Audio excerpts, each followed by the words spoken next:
See that mug made me mess with the oh, man. What? Man. Bro, what is you doing, man? Yo, man. If you steal something, you're a thief. I mean, look up in the dictionary, that's what it means. Harley Davidson. You got any paperwork I can see on it, or? Yeah, I got the title, but can we negotiate first or something? I mean... Now, Corey's a seasoned pawnbroker, and his spidey senses tingled the moment the seller mentioned paperwork later.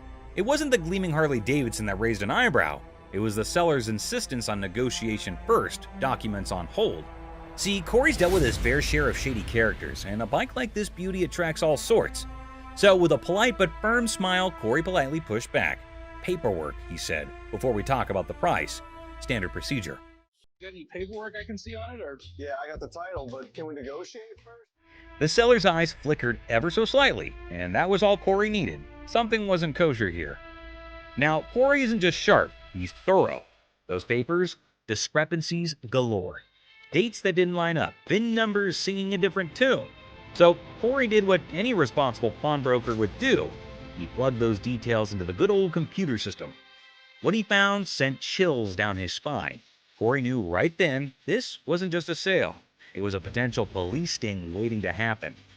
Sure, the Harley was a head-turner, a chrome-plated masterpiece that could make angels weep. But for Corey, business wasn't about shiny toys. It was about integrity, about doing the right thing. And the right thing in this case meant making sure this beauty wasn't a stolen dream, someone else's heartache wrapped in leather and chrome. So, with a heavy heart and a clear conscience, Corey had to do what he had to do. Walk away from the deal, even if it meant letting that Harley roar out of his life and into the unknown.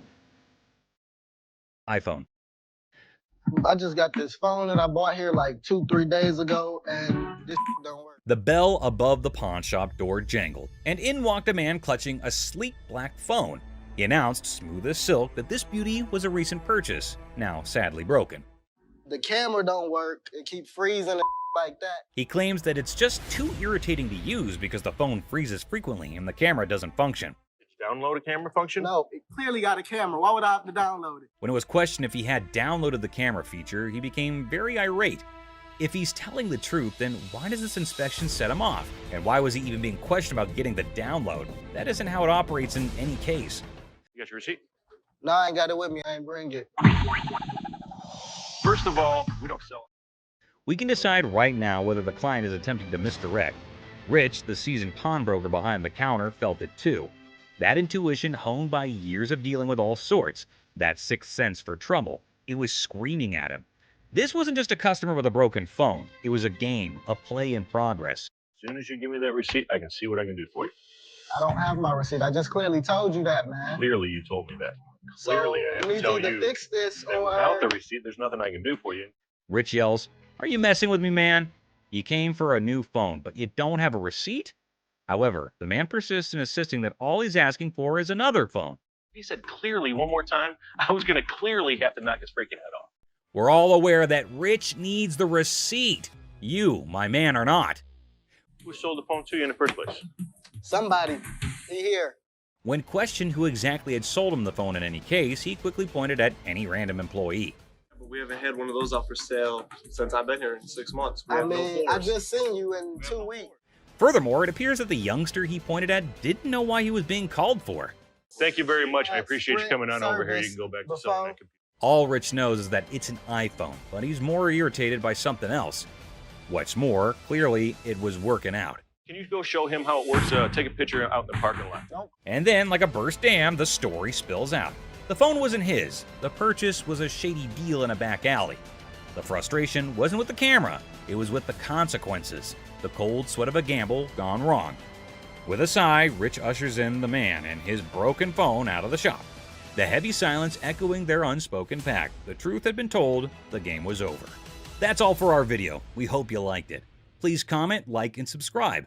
Don't forget to hit the notification bell for more videos like this. Share it with your family and friends. See you next time. Skull of an elephant. Really? It's very unusual. It's very unusual. How did you get it? My best friend had it, passed away, and I inherited this one. It's where the tusks were. I understand that.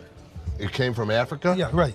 Well, I can promise you nobody's ever brought in an elephant skull, ever. That I can Little tell you. unique. How about 500? Nope. 500, I'll take it back. Throw it in my family room, even though my wife don't want it there. How about 12? How about 5,000? That's as low as I'm gonna go. It's definitely elephant season for Les, but will he be inclined to own this piece of an African elephant? Let me talk to my elephant expert. Africans are more expensive than the Asian ones. Africans are. So you don't really want to lug it back home, do you? No, I don't. So 600, 700. I believe he'll put it in his own personal collection. It'll have a decent home. You are. Thank you. 51, 2, 3, 4, 5, 6, and 7. Thank you. Thank you. Les consults with his expert, and then he uses that advice to close down a good deal for the pawn shop. But here's the kicker. He wants to swap his gold for some cash. Says money's the root of all evil. Yeah, buddy, you're really living the stereotype. 2,500 years old. Great. I finally got to meet somebody that's older than my dad.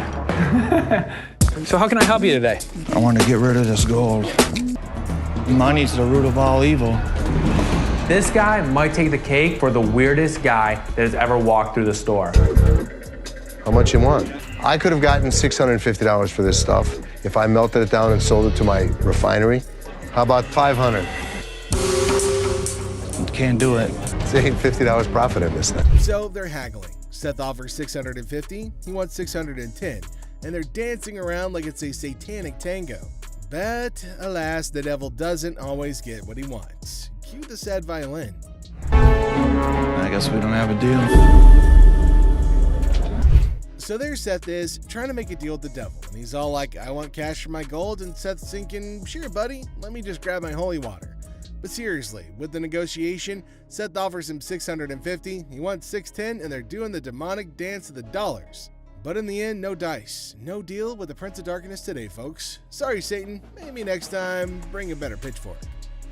Hi. Hi. I'm Ashley. I'm Nana. Nana. I called up here and I got an estimate price, and they told me that I could get $400 for these. You called up here and got an estimated price. Who'd you talk to? Nicole? Nicole. Over the phone? Yes, ma'am. But we don't see them over the phone. She's lying. Can I see your merchandise? You need to come in, you need to evaluate your earrings, we need to test them. Ashley introduces herself in a bubbly tone. Now Nana barges in, claiming that she was promised $400 for her 3-carat diamond earrings. She accuses Nicole of lying about the offer. Ashley calmly explains they need to evaluate the earrings in person. Nana demands $400 but gets offered $185 instead, triggering her outrage. Where Nikki at? Nikki. Nicole. Well, which is it, Nicole or Nikki? Listen, it's real diamonds. All I know is I need my $400. All right. So what you're saying is you're not gonna give me that $400, right? No, I'm not, and you're not gonna come in here demanding money from me. Nana insists on the $400, but Ashley stands her ground. Nana's frustration peaks and she frantically searches for Nikki, accusing everybody of disrespect. Chaos ensues as Nana's volume rises, demanding her mother money. Ashley remains composed, but Nana's confusion and persistence escalate the situation. I am, because that's what I called for. And they told me that they was gonna give me $400. Now where the is Nikki at? Where the is Nikki at? Nikki! What? No, Nikki! Where this bitch at? She all of a sudden darted away from me, started screaming for Nikki. It was like a bat out of hell. Where this bitch? I don't need nobody to escort me out this bitch. Oh, y'all. Okay, have a good day. And kiss my ass. Keep walking. Bye. Nana. You bitch. Oh, you mother. Give me a headache. Nana's outburst intensifies and she demands respect while causing a scene. Ashley calls for her removal, leading to a heated exchange. Nana storms out, hurling insults and leaving everybody exasperated. The encounter ends with Ashley lamenting Nana's departure, causing a headache in her wake, leaving the pawn shop in peace once again. How are you? I'm doing okay. What can I help you with? Either trying to get a loan on it or you guys can buy it. Trying to set up for maybe like once. The certificate and everything is in there. And the bag costs actually way more than that. Well, if you can tell, it's actually stained. Okay. All through here. I'm trying to sell it for $150 or get a loan $75 instead of the $50. Dealer Ashley is in the middle of a purse negotiation. Now she's trying to bargain her way through it, but it seems like she's hitting some roadblocks. The bag might be worth more, but it's stained. Now the dealer's not budging, despite the customer's attempts to reason. It's like watching a standoff at the OK Corral, but with handbags instead of firearms. It costs way more than this. Okay, but I'm not gonna pay you for the amount that you think it's worth because it's stained. This is not one of the newer ones. This is not this season. I know about purses. Can I get some? My pepperoni looking ass. Pepperoni ass? I don't even know what that means. Did she take a look at her own ass? Can I get somebody else? Now, things are getting pretty spicy. The customer isn't backing down, throwing out some colorful language and asking to talk to somebody else, maybe hoping for a more favorable deal. Now Ashley's standing firm, not letting the pepperoni insults get to her. It's a battle of wills over a bag, and nobody's giving an inch. Can't blame a girl for trying, though. Somebody else? Why do I have to talk to you? Because You disrespectful. I'm disrespectful and you call me a pepperoni ass? Ugly ass bitch. Can I talk to the owner? I'm the owner. You're not the owner. The owner is the other man. You must have. How you get here? You your way to the top. The tension's palpable, and the customer wants to escalate things, demanding to speak to the owner. All surprise twist, Ashley is the boss lady. So, will the customer stick to her guns, or will she fold like a deck of cards? Hey, so this is your car? Yes. Do you want me to open it for you? I'll open it. Excuse me! You trying to scam me? Excuse me! Excuse me! Unbelievable. I even offered her a job after she had the baby. I think she just had the baby. As Ashley assists the customer to her car, the customer accuses her of scamming Ashley, bewildered by the accusation, and even offered her a job. The situation ends with some confusion and disbelief. Hi, how are you? Looking for a watch, a nice watch. Know what I'm playing? Sure. Which one? That one right there. This one? Yes, ma'am. Hey. For sure. Wow, look at this watch. Like this right here. How much is this watch right here? $75 watch. Do you want to spend more Give or me less? like a watch like 500 or something. Yeah. A Bugatti. Ashley kicks off with a casual, "Hi, how are you?" diving into the deep philosophical quest for a nice no. She presents an item with the enthusiasm of a game show host, throwing in a touch of suspense. What, like this right here? Now this is, how about this right here? $75, no more. Ashley's unique charm shines through as she tries to make a deal. Let me see this one right here. This one right here. That's platinum. Yeah, I like that one. Oh, now this is real. I want to buy it. Perfect. $5.99. $5.99 plus tax? I got you. Perfect. Okay. With a bit of a theatrical touch, Ashley takes us through her thought process, pondering the value of an item priced at $599. She playfully negotiates, exclaiming, $5.99? Yeah, I got you. But with a comedic twist, she emphasizes the urgency, claiming she's about to go deaf if the deal isn't sealed. Okay, this is $599 plus tax. Hold on, wait a minute. This is worth, look at it. 2 and add 3 more zeros with it. 2,000, baby. Come on. Okay, and it's worth $2,000. It's rare to find a $2 bill that got red in it. Now tell me they ain't worth $2,000. I'm about to go deaf. With a blend of sarcasm and determination, Ashley confronts a potential buyer, confidently declaring, "I've got a pile of money, so this. I get some change back." The escalating drama continues as she reveals the tax and challenges the customer to come out and make a deal. The conversation takes an unexpected turn, hinting at the item being worth more than a round neck. This is worth more than that around your neck. You understand me? You little chunky, draws-looking person. Okay. You want to ball my $2 bill up? You know what? I'm a Big Mouth is hungry. You're hilarious. Real funny, man. Y'all be killing me. I'll pawn you. Matter of fact, that $2 bill, you could out-pawn this whole stuff. With that In a grand finale, the dealer passionately argues the item's value, escalating it to a humorous threat of going deaf. Now the playful banter reaches its peak with creative insults like chunk and band try. The situation makes us wondering if this is a sales pitch or a comedy routine. 70s PC. Two older folks enter the pawn shop with 1970s computers. They hope to sell them to fund a trip out west. Let's see if they were able to enjoy the blast from the past. Got some equipment here. So how much are you looking for? About $900. To be honest, if you bought these new, it's about like $400. We need more than that. Yeah, we need more than that. What I can offer you is $0. Things took a sudden turn, and honestly, it felt like we stumbled into some reality TV treat. Buckle up, because this pawn shop just got a lot more interesting. You mean zero? Most people don't get that aggravated when they bring in like ancient artifacts. Yeah, people collect these. Oh, they're antiques now. We'll take 800. Zero. How many times do I need to tell you? We're not interested in it. Leave the store. I'm not taking it. Store. Well, fellas, y'all better just use it to scroll some pictures of the out west, because I probably think that trip's now canceled. You and you too. Oh man! I thought it was you, man. You can have that. Put it in the dumpster if you want. She slap. Our big boy seeks an appraisal for a ring, and guess who he stumbles upon? None other than Ashley, the queen of quotes in this pawn shop. This ring right here, I wanted to get it appraised, see how much it might be worth. I also wanted to know how much you guys would give me for it, like as a pawn, and then I pay it back. Okay, when I give you an appraisal, that's not how much I'm gonna give you in pawn. Okay. Hold on. The gentleman minding his business faces an unexpected twist as his lady swoops in, ready to reclaim her ring most dramatically. What are you doing? He wanted an appraisal on this ring. On my ring? Why'd you take my ring? Well, I wanted to see how much it was worth. Bull. You're a liar. Why'd you take my ring? Ouch! Painful lesson learned, folks. Our big boy now knows the golden rule. Never pawn your wife's ring without her permission. Priceless wisdom, I must say. Sorry. What? All of a sudden, boom, punches him, and I am dumbfounded. You're a idiot. Let's go. Right now. That's my TV. A boyfriend pawned his girlfriend's TV, and now she was on a mission to reclaim it.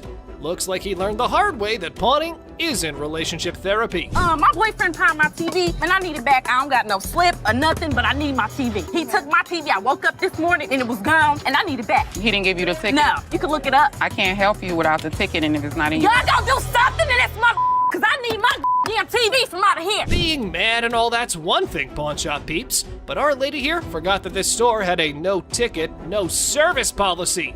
So how about you keep your volume down, lady? So he stole it from you? Yeah. Okay, so what you need to do is go make a police report? No, I need my TV from here right now. Since it's not legal for us to look up somebody else's name. Look up my TV, lady. No, I will not. Don't do that to me. Or what's gonna happen? Look, bring your ass out here and talk to me. Well, peeps, because we've got a show coming, our lady just summoned the Pawn Queen, and things are about to get interesting. Can I get my TV? I want my TV. Okay, you have two options. You can leave. I don't have no option. I ain't going nowhere. Bye. Get your big ass off me. I do what I want to do. Bye. Get your big ass off me. Have a good day. It's Robert. Nice to meet you. Nice to meet you, Dennis. Yeah, I got an item here. Might be interested in. Okay, so there's a guy coming into the pawn shop with something in his hand, maybe a poster. But what's it for? He came to Seth and the other man and showed them this poster. Now it feels like they're interested in it and there might be a handsome deal between them. Detroit Lions players had signed. Did you drag it in? So during the flood, I seen it down there, and that's when I pulled it out. She went down there and she supported these people, and while she was walking the picket line, she would gather signature. You got Williams over here. That's what, Steve Farkas? This is the first time a guy actually brought in and... I just got on the picket line, because I'm on strike right now myself. We've been on strike for almost 3 months now. $1,000. He started describing the poster that's mainly about the protest of people in history, and it's got lots of signs of well-known people and has got a lot of worth. He explained everything in one go and demanded a heavy amount for it as it was really valuable to him. Seth told him that it's got some stains on it, and it's no doubt the same poster of historical strike, which made it worthy, but for him it might make a lot of difference. Hate the condition of it. I understand that. And I You gotta understand when it comes down to collectors, everything is about condition. Absolutely. And I'm sure if your dad saw this, jump on the heartbeat. Seth and the man explained that it's not about the worth that he's asking for, in terms of thousands of dollars, but it's also about the condition of the poster, and it's not in a very good one. The man is continuously arguing that it's got signs all over it. If Les has seen it, that he'll definitely be surprised and definitely pay more than $1,000 bucks. Well, as for Les, he just came in. Sharper. They need to make an effort.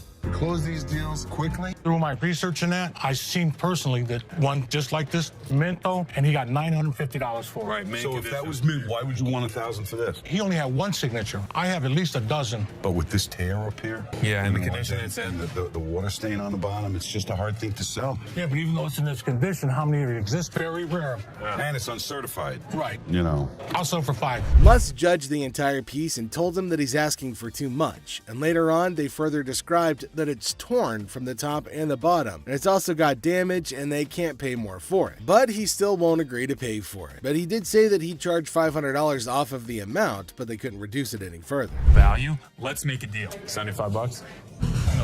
No way. Who's gonna buy it from you? I'll just put it back in my basement, let it collect dust. Offering you just $100 cash money right now wouldn't make a difference, you're saying? $200. Nobody in life is ever gonna offer you more than us. According to Seth, it's a historical and cool piece and might be a profitable deal for them. So he asked the man if they'll pay $750 for it. But the man was stunned and said that they're paying too little. He said that you should pay more, but Les is arguing that no one can pay you more than this. You change your mind, we'll honor the 100. Which would you prefer, 520s or a $100 bill? 520 seems like more, wouldn't it? 520s. That's to me. 520s right now. 100 hours. Take it or leave it. 520s. Got a deal. $100. Thank you. Thank you. There's no question, it's a one-of-a-kind piece yet. It's a little bit of damage on it, but it's got a lot of autographs. I know we're gonna make a profit. He asked for $200, but no, it's not going to be a good deal, and they told him to leave. The man in need got a severe shock and held up the poster thinking. Les again said that they can't pay more than $100, and after some time of quietness, they agreed to the deal. Finally, the happy deal was made.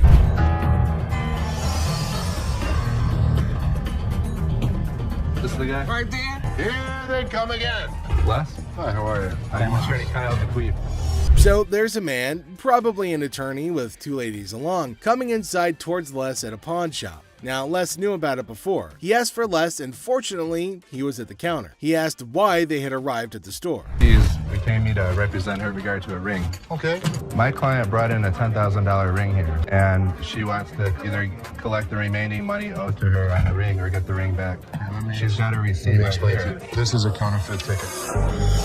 He said that he came here for the ring, which they bought from these ladies for $10,000, but they didn't pay and gave them the receipt. Now, he put up the receipt and showed it to Les and accused them of cheating and stealing from the women and taking their expensive ring. But Les was cool and controlled his anger. Whoever produced this ticket didn't understand this is the amount of numbers that are here. Okay. Number two is state law mandates that we print the law in a 12-point font. Okay. This is much smaller. That is some bull.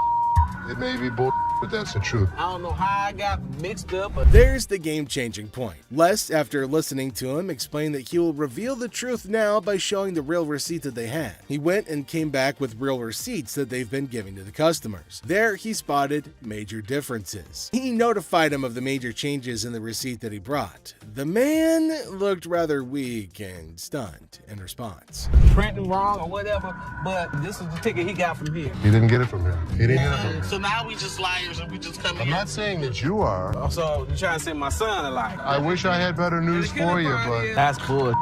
That's bull. The numbers don't match up. The paper stock doesn't match up. This is a fake. Now you side with them. You're not representing us. I'm representing if you, I but don't you- get my ring or my money from them, how you gonna get paid? The attorney turned to the women, but oh my god, they're still accusing Les of having given them the wrong receipt and asking the attorney to take the money from Les. The man, being down on himself as you can see, argued with. The man showed the evidence to the ladies and told them that they were having the wrong receipt, but they continued to argue. The ticket, how about that? No, I don't believe that the store gave you this ticket. Nah, well, I don't believe you a real attorney. We ain't got it right. This boy, somebody better give me my money. He's my attorney. You, him, security. Have a nice day. Nah, you got me, bitch. Sorry, young man. The ladies started harassing both of them and started using personal attacks. They were all arguing amongst themselves. Pretty crazy. The attorney went back as he can't do anything for the ladies. How are you? I'm doing okay. What can I help you with? Either trying to get a loan on it or you guys can buy it. Trying to sell it for maybe like $150. $50. Why is it $50? The certificate and everything is in there. And the bag costs actually way more than that. Well, if you can tell, it's actually stained.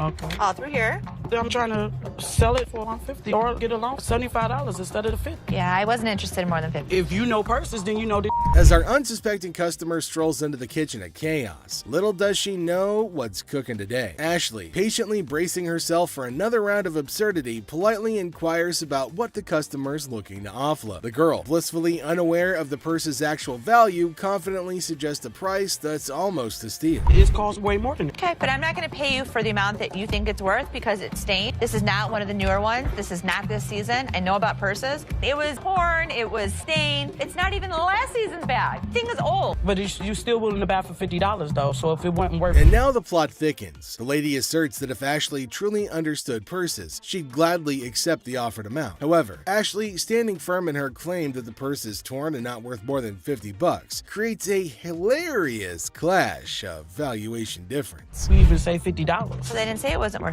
Can I talk to somebody else? I don't want to talk to your pepperoni looking ass. Can I get somebody? My pepperoni looking at. Pepperoni ass? I don't even know what that means. Did she take a look at her own ass? Can I get somebody else to talk to? It don't even matter. I don't have to talk to you. And I don't talk to you either, so why don't you go home? Leave Can our I talk to somebody else? Why do I have to talk to you? Because You I'm the disrespectful. manager. I'm disrespectful and you call me a pepperoni ass? Ugly ass bitch. F you. And it's time to cue the drama. Ashley throws out the bold figure of $50, and it hits the customer like a curveball she wasn't ready for. Feeling the heat, our lady teeters on the edge of diplomacy and blurts out the unforgettable line. She labels Ashley a pepperoni ass and decides that she'd rather chat with anyone but her. Talk about spicing up negotiation. Watch Les the pawn shop detective figure out a mystery with messy DJs and laptops held captive. See the suspenseful investigation unfold right here. Laugh and cringe as a shouting woman causes trouble in the pawn shop, making Seth and Les really mad. Then a guard shows up and there's a surprising twist outside. Okay, I went to get my purse back to make my payment. She's telling me this is expired. That's my purse right there. That one right there, the black one. A meticulous lady strides in armed with confidence and a fake receipt, proclaiming ownership of a purse. Little does she know that Ashley is the store's memory bank, fully aware of every item in its rightful place. The girl in her eagerness attempts to vault over the counter, unaware that Ashley, the guardian of scams, is on duty. My purse right there. How do you know that's your purse? Because I know my purse. Here's the money. I want the purse. That bag was never in pawn. If you want to buy it, I just want to look at it and make sure it's not mine. Undeterred by gravity and common sense, the girl persists in her charade. However, Ashley stands firm, recognizing the futility of the scam and the level of wrongness involved. It's like trying to sneak a peek at the answer key when the teacher is watching. Yeah, that's not happening. I'm not first of all to talk to you like I'm an idiot. Give me my purse or I'm going to come over that counter and get it myself. oh my God. Get your hands off me. Have a nice day. Let's go. Walk yourself out, yo. You. With a swift resolution to this failed escapade, the girl finds herself unceremoniously escorted out of the store. Lesson learned. Ashley's scam radar is always on, and jumping over counters won't get you far in this pawn-filled drama. Enter the family feud. Ashley drops the bomb on her brother Seth, calling him a hypocrite. But why? Well, he casually throws around $880 for a painting, while Ashley, according to her, can't even snag a deal for $30. Sibling dynamics at their finest. And as Ashley confronts Seth about the apparent double standards, she probes into the intricacies of spending $880, questioning how bad it could be. Seth, in classic sibling fashion, argues that his purchases are all about resale value, a concept he conveniently forgets when it comes to I am not going to forget the situation anytime soon. Seth better watch his back. Things heat up as Ashley demands an apology. Seth takes a nosedive into being the ultimate a-hole, apologizing for an $880 buy. Oh no. Instead, he hits her with a sorry not sorry for her supposed attitude, topping it off with a charming label. Well, let's just say that it rhymes with witch. Sibling rivalry reaches a whole new level on this show. There's two guys out here that are saying they were scammed out of their laptops, and that whoever did it is working with one of our guys. You want to come out and talk to him? All right. Thank you.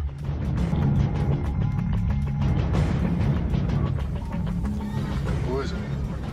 Les is hit with some unexpected news. A few guys claim that they've been pawned by a girl from the staff. Les, ever the detective, approaches the situation with a mix of suspicion and humor, wondering aloud if he's either unintentionally swindling customers or if bizarre customers have taken up a new form of thievery. Tell me. She pawned 2 of our laptops, and she told us she was gonna bring them out to the back. Some of it, yeah. Okay, wait. You pawned something? Yes, she had to take it to When did you herself. pawn it? Today. Today. She Okay. had to take it to herself. And the money? Yes. These two kids come in and talk about have some girl pawned 2 laptops. The plot thickens as 2 disheveled DJs step into the scene, laptops held hostage. The atmosphere turns somber as the weight of the situation sinks in. It's a strange occurrence that has everyone wearing expressions of confusion and concern. Les, with his seasoned cool, casually queries about the laptop's ownership, revealing they're registered under the mysterious girl's name. Split the money 3 ways, and one of my employees was gonna walk it out the back door. Either this is a new way for my employees to steal from me. To contact the owner because we want to. I am the owner. I'm just trying to switch the ticket so she can't have them. And it's in her name.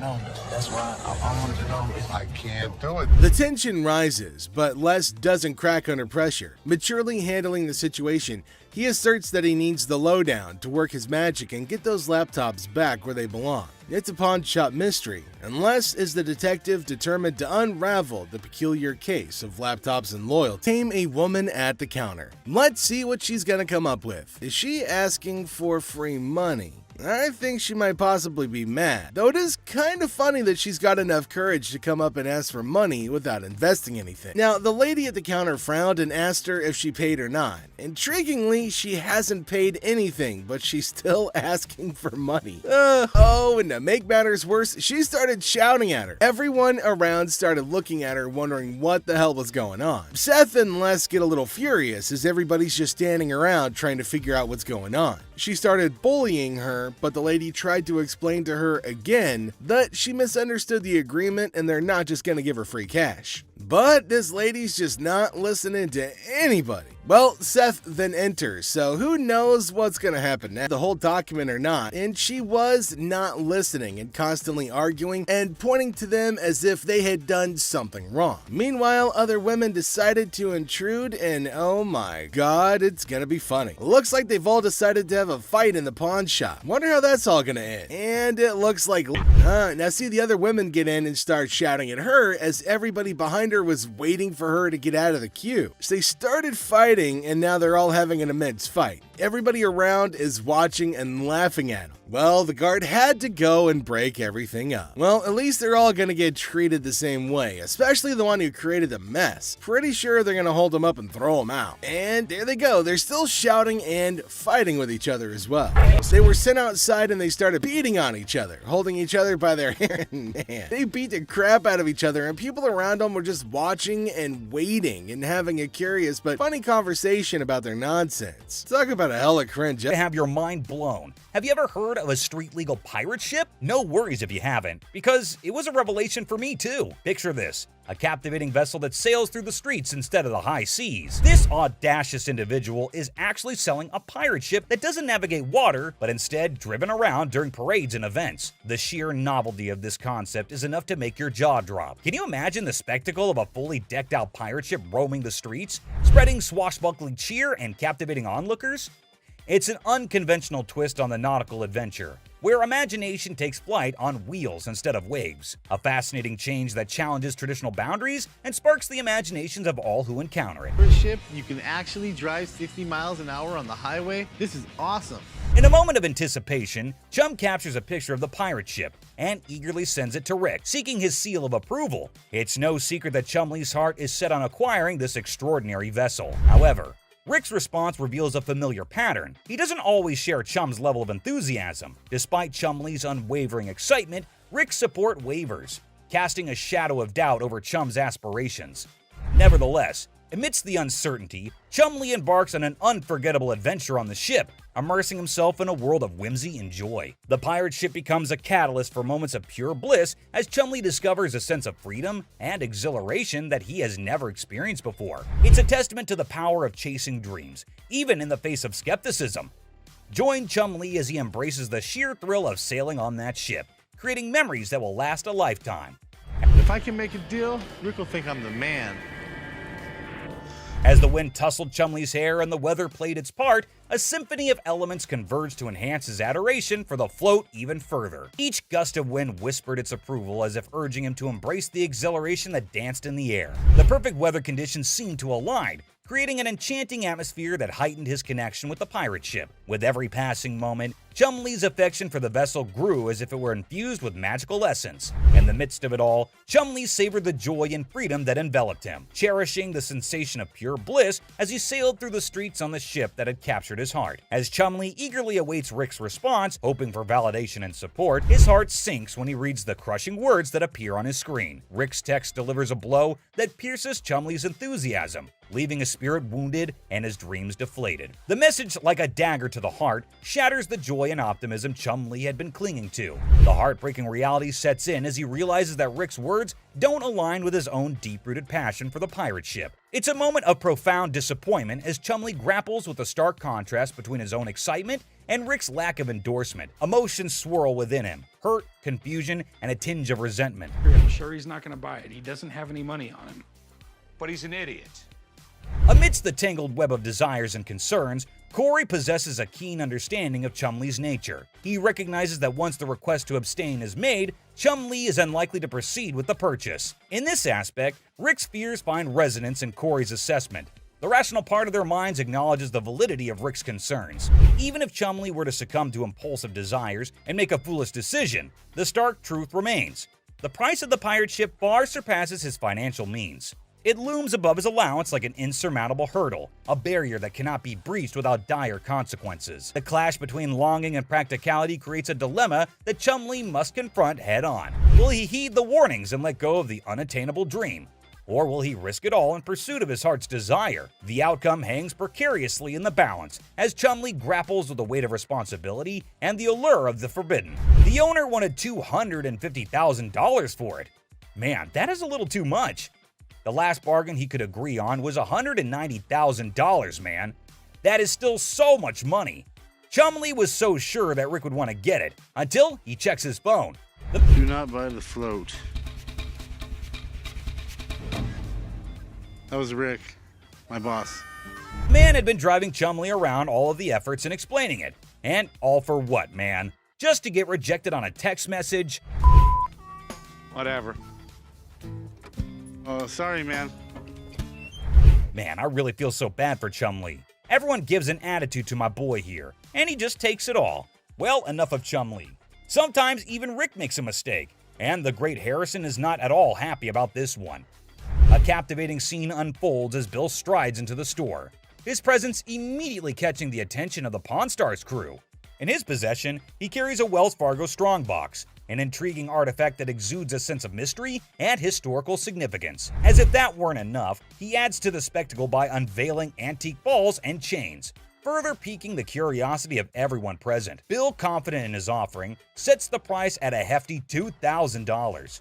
A sum that raises eyebrows and sets the stage for a fascinating negotiation. We got a Wells Fargo Strongbox and some antique ball and chain. Okay, you do have a... The anticipation builds as the Pawn Stars team contemplates the value and potential of this unique collection. Will they be able to strike a favorable deal that satisfies both Bill's expectations and their own interests? With his vast knowledge and years of experience, Rick's expertise comes to the forefront as he steps into the bargaining arena. Determined to navigate the deal without relying on external advice, confident in his abilities, he draws upon his extensive understanding of historical artifacts and market trends to assess the true value of Bill's offering. Rick's sharp mind is like a well-honed tool, dissecting the details and uncovering the hidden gems within the collection. As the negotiation unfolds, his eloquence and persuasive arguments come alive, revealing a masterful display of wit and intellect. Rick's knowledge becomes a formidable weapon, allowing him to strike a delicate balance between fair pricing and maximizing the potential of the transaction. It's a testament to his experience and a showcase of his ability to thrive in the world of bargaining, showcasing the power of a sharp mind in the pursuit of a favorable deal. Electrically welded. See how these have arcs from an arc welder? Sure, okay. Okay, and my other big concern? As Rick utters the phrase "other concern," a flicker of suspicion dances in his eyes, indicating that there may be more at play than just the handcuffs. His discerning gaze scrutinizes the items within the Wells Fargo Strongbox, sensing something amiss. What could it be? A forged antique? A replica masquerading as a genuine artifact? The anticipation mounts, and the negotiation takes an unexpected turn as Rick dives deeper into his investigation. Determined to unveil the secrets concealed within the box, Rick further adds that the box might actually be real, but the stuff in it is absolutely not. So that made him a little concerned about it, to which the man explains that the stuff was not in the box. He just kept it all in there. You always see a Wells Fargo Strongbox and an old Hollywood Western, so this will definitely get a lot of interest from collectors. The bargain started at $1,200, but hey, we know Rick. He is damn good at bargains. He finally sealed the deal at $450. But obviously, we need a piece of expert advice over here. Mark, the man with all his knowledge and his beard, is called back to the store. Have you already bought this? That sounds bad. Mark further tells Rick the bad news. It was a complete fake. Damn it, Rick. Looks like Harrisons get pissed off on this show. But hey, another day, another lesson to be learned, right? Kicking off with this episode, which is sure to give you quite a jolt. Hey, how's it going? The episode just starts with a casual conversation between Rick and an old man. But look what he's got. Yes, my friends, you just laid eyes on an 1884 Colt that was used in the Wyoming Range War, also known as the Johnson County War. Goes with it. There's nothing like a good book after a good shooting. That's what I always say. And not to forget the book that comes with it. I mean, you've got to keep the rare flock together. Rick, as usual, begins his quiz. Asked a whole lot of questions before investing his money into something that a normal person would have bought in a heartbeat. So how exactly did you get the gun? My father got this from the great-great-granddaughter of Fred Cope. Are these many questions ever asked while I go to sell something antique? Maybe. How would I know? I've just gone to the shops to buy something, never to sell anything. But wait, it seems like he practiced it the whole night, answered all the questions like a pro. That man did better than the rest of us would do in our lives. Tough college times. Wait, what did my eyes just witness? Rick narrating the whole Wyoming Range War story. Basically, large cattle barons feuding with really small cattle ranchers. The small guys were stealing cattle. It felt like a whole history lesson to me. I must say, Rick does have some insane knowledge about antiques. The way he narrated the whole thing was nothing less than an informative history class. Not gonna lie. Moving further, we see Rick's intelligence as he checked all the details provided on the document just like a professional would. This is a 45 caliber. This is a 45 caliber. It's a 5.5-inch barrel. That's a 5.5-inch barrel. With this line,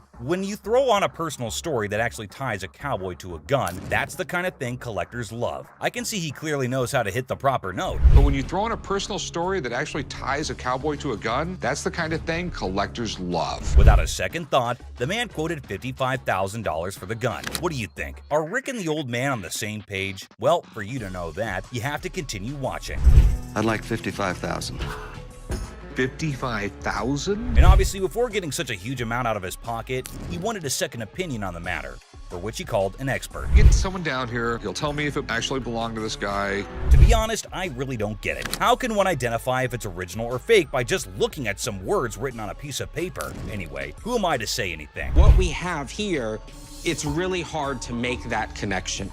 Some facts were served right there. Like clearly, who else if not Rick would know more than for how much something like that goes in his shop. And you know, Pawn Stars is all about who bargains best to make the most profit. So let's see who gets to cut the cake tonight. And just when he thought things couldn't get crazier, Rick dropped the price and set his bet to $1,500. And all that effort went to waste right in front of your eyes.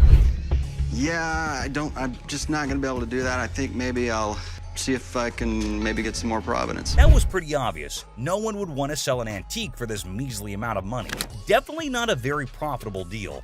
And with that deal went flying Rick out of Rick's hands. But in this next episode, this person walks in with a really interesting gun. But how interesting? You're about to find out. Yeah, it's like something James Bond would wear. Yeah, right. You just saw that, huh? But that's not out of a James Bond movie. That thing is as real as it gets. Christina's stealing money. Here's something curious happening. Les seemed to be very angry over that man. Don't know what that man was doing there and what he had done, which made Les angry. Let's see what will happen. Go get security. Then go get Ashley and Seth, and then bring me in Christina. You get it. The security cameras are on check. What's cooking around, guys? Oh, Christina is on account as she is caught stealing. Les is asking her about her act. See, she's just acting like she has not done anything. But she has not stolen anything. Les is looking hell furious, like he will kill her for her cheating. Ashley and Les are asking questions about her deals. Seth and other Pawn Stars present there are so curious. Les is asking how she does that. Too strange how clever she is. She sold things for a higher amount but reported less amount and stole the leftover money. Everyone there is so angry. What is going to happen now? Set me free, Christina, and I will open up that door. Les is curious as he is sure that Christina cannot do this kind of stuff alone. There must be some other people supporting her in his play. Tell me something that's going to get you out of jail today. Who's doing to me today? Les is taking it to extremes and asking again and again if there's another one with her. Have you been working with any other employee? No. All alone without any knowledge of anybody else stealing from us, correct? Oh God, he asked her to send her to jail if she did not speak the truth. Oh my God, things are getting worse. She's not telling anything. Les is definitely going to send her out of the pawn shop to sell. Mother-daughter fighting. So there's a woman coming with her daughter. She showed some pieces of bottle and her collection of stamps. According to her, it is worthy, but actually it is not. Les asked her that it is not that worthy. Oops, the mother got angry at Les. Because for her, they are worth everything. What will happen now? So what you got? I got some really expensive stuff. Show me. Oh my God, the daughter charged a fire against her mother. You better don't. No, you. What the hell wrong with you? She triggered her and insulted her for her useless collections and oh my God, look, they're about to have a deadly fight. Oh God, the mother scratched her daughter.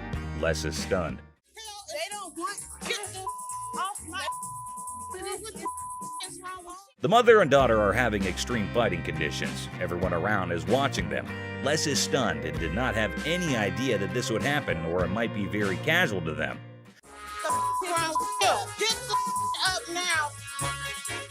Okay, the guard has been called. The mother is still beating her daughter well and doesn't want to argue anymore. Both are screaming at each other. The security guard is letting them out. Oh my God, how embarrassing and strange it is to see mother-daughter fighting like that. The security guard gets them out and everyone is laughing at them. Astonished Les. I had to intervene. Okay. Man threatening Les. So a man entered the pawn shop and headed straight towards Les. Seems like it would be a happy deal with that cool customer. Okay, the man had an anniversary today, and so both are sharing some joys together. I need to get a watch for my wife's anniversary. It's not your anniversary too? Well, yeah, it is mine too. That man wants to sell his gold chain and to buy a watch and its replacement. Well, Les will decide if it's real or not. And what will he pay for it to the man? Oops, things are turning around. The chain is not real. Well, do you really want me to tell you what I think? Tell me the truth. They're not real. The man is claiming it to be real since it is his grandmother's time. But Les is saying it might be real, but it's not because the gold does not have that shine. This might be the saddest thing to happen to that man's wife on her anniversary. What do you mean they're not real? This is older than both of us. It probably is. That man is getting quite furious as he is firm in his belief that it is real. Okay, I don't think it is, but if you say it is, well, what are you going to give me for this? I want to trade for a watch. Holy shit, that man is forcing Les to buy that useless chain. Let me see what you got in watches and take these. I have a lot of watches, but I'm not taking those. And now the things got worse as the man has taken Les's family into it. Okay, I've seen your wife. Lucky you. Yeah, lucky me. I don't think so. Les is going to kill that man. He's not stopping from bullying Les for his family. Okay, that man is constantly dragging Les's family into it. Listen, mother, there's two things you don't talk about. What's that? My wife and my family. Now everyone around got concerned. Les is hell angry. Ashley is stunned to see the man threatening Les for his wife and family. The little boy and that fat-ass daughter of yours? The security guard came to get that man out, and Les is not getting relaxed. So he got out of his cabin as well to take that man to hell. Les held him from the other hand and dragged him out of the shop. You know what, mother? Come on over here. Get off of me, don't. Where you got to go? Why do you got to push? That man yelling around, constantly bullying Les and his family. That man started mysterious marching, and definitely everyone wanted him to just get dead. And Les as well wanted him to march out of the cliff. Out of here, man. Get out of here. Why are you standing behind me? It's a bright and sunny day at the pawn shop. But hold on to your hats, because we're in for a wild ride. This cool and laid-back Albanian dude strolls in with a bunch of ancient comic books. When I say cool, I mean it. Like, look at this. Les, Ganti, how you doing? What's your name? Ganti. Genti? Yeah. Where are you from? He's got dollar signs in his eyes, thinking they're worth a fortune. But is he in for a surprise or what? Les and Ashley, the shop owners, give them their usual warm welcome. The customer proudly showcases his prize comics, claiming they're from the groovy 70s and in mint condition. He's even bold enough to demand a whopping $2,000 for the lot. What? They are shocked. How much did you want for him? I was looking around 2,000, man. $2,000? But our savvy Ashley ain't falling for it. She spots the bent corners and unimpressive preservation, grilling the customer about their sorry state. Poor fella, he's speechless. Didn't see that coming, did he? Do you see the edges? That's just one of them. Come on. No, actually, that's all. Ashley cuts straight to the chase and offers a jaw-dropping $5 for the entire stack. Yep, you heard it right. A gigantic drop from his lofty $2,000 expectation. Naturally, our customer isn't happy with the lowball and tries to haggle. But kudos to Ashley and Les. They hold their ground, eventually nudging the price up to a massive $6. Come on, you guys, just work with me a little bit. Give me something, you know what I mean? 6? And that's when things go from zero to chaos. Our previously calm customer suddenly loses it, accusing the shop of playing mind games. Leslie tries to calm him down, reassuring him they're not joking around. But no, he won't take their word for it. He insists on verifying the authenticity of the comics, and Ashley's response takes him to new levels of shock. From the 1970s. So am I. I don't go for you. Oh boy, buckle up, because it's all downhill from here. The customer starts swearing up a storm, slamming the table like a man possessed.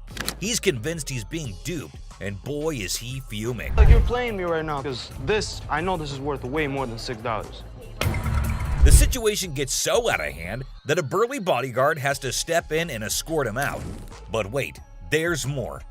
Right before leaving, he pulls a move that really ticks off another customer.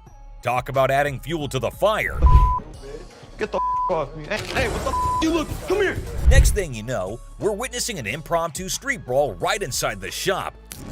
These two customers throw punches like they're in a heavyweight championship match.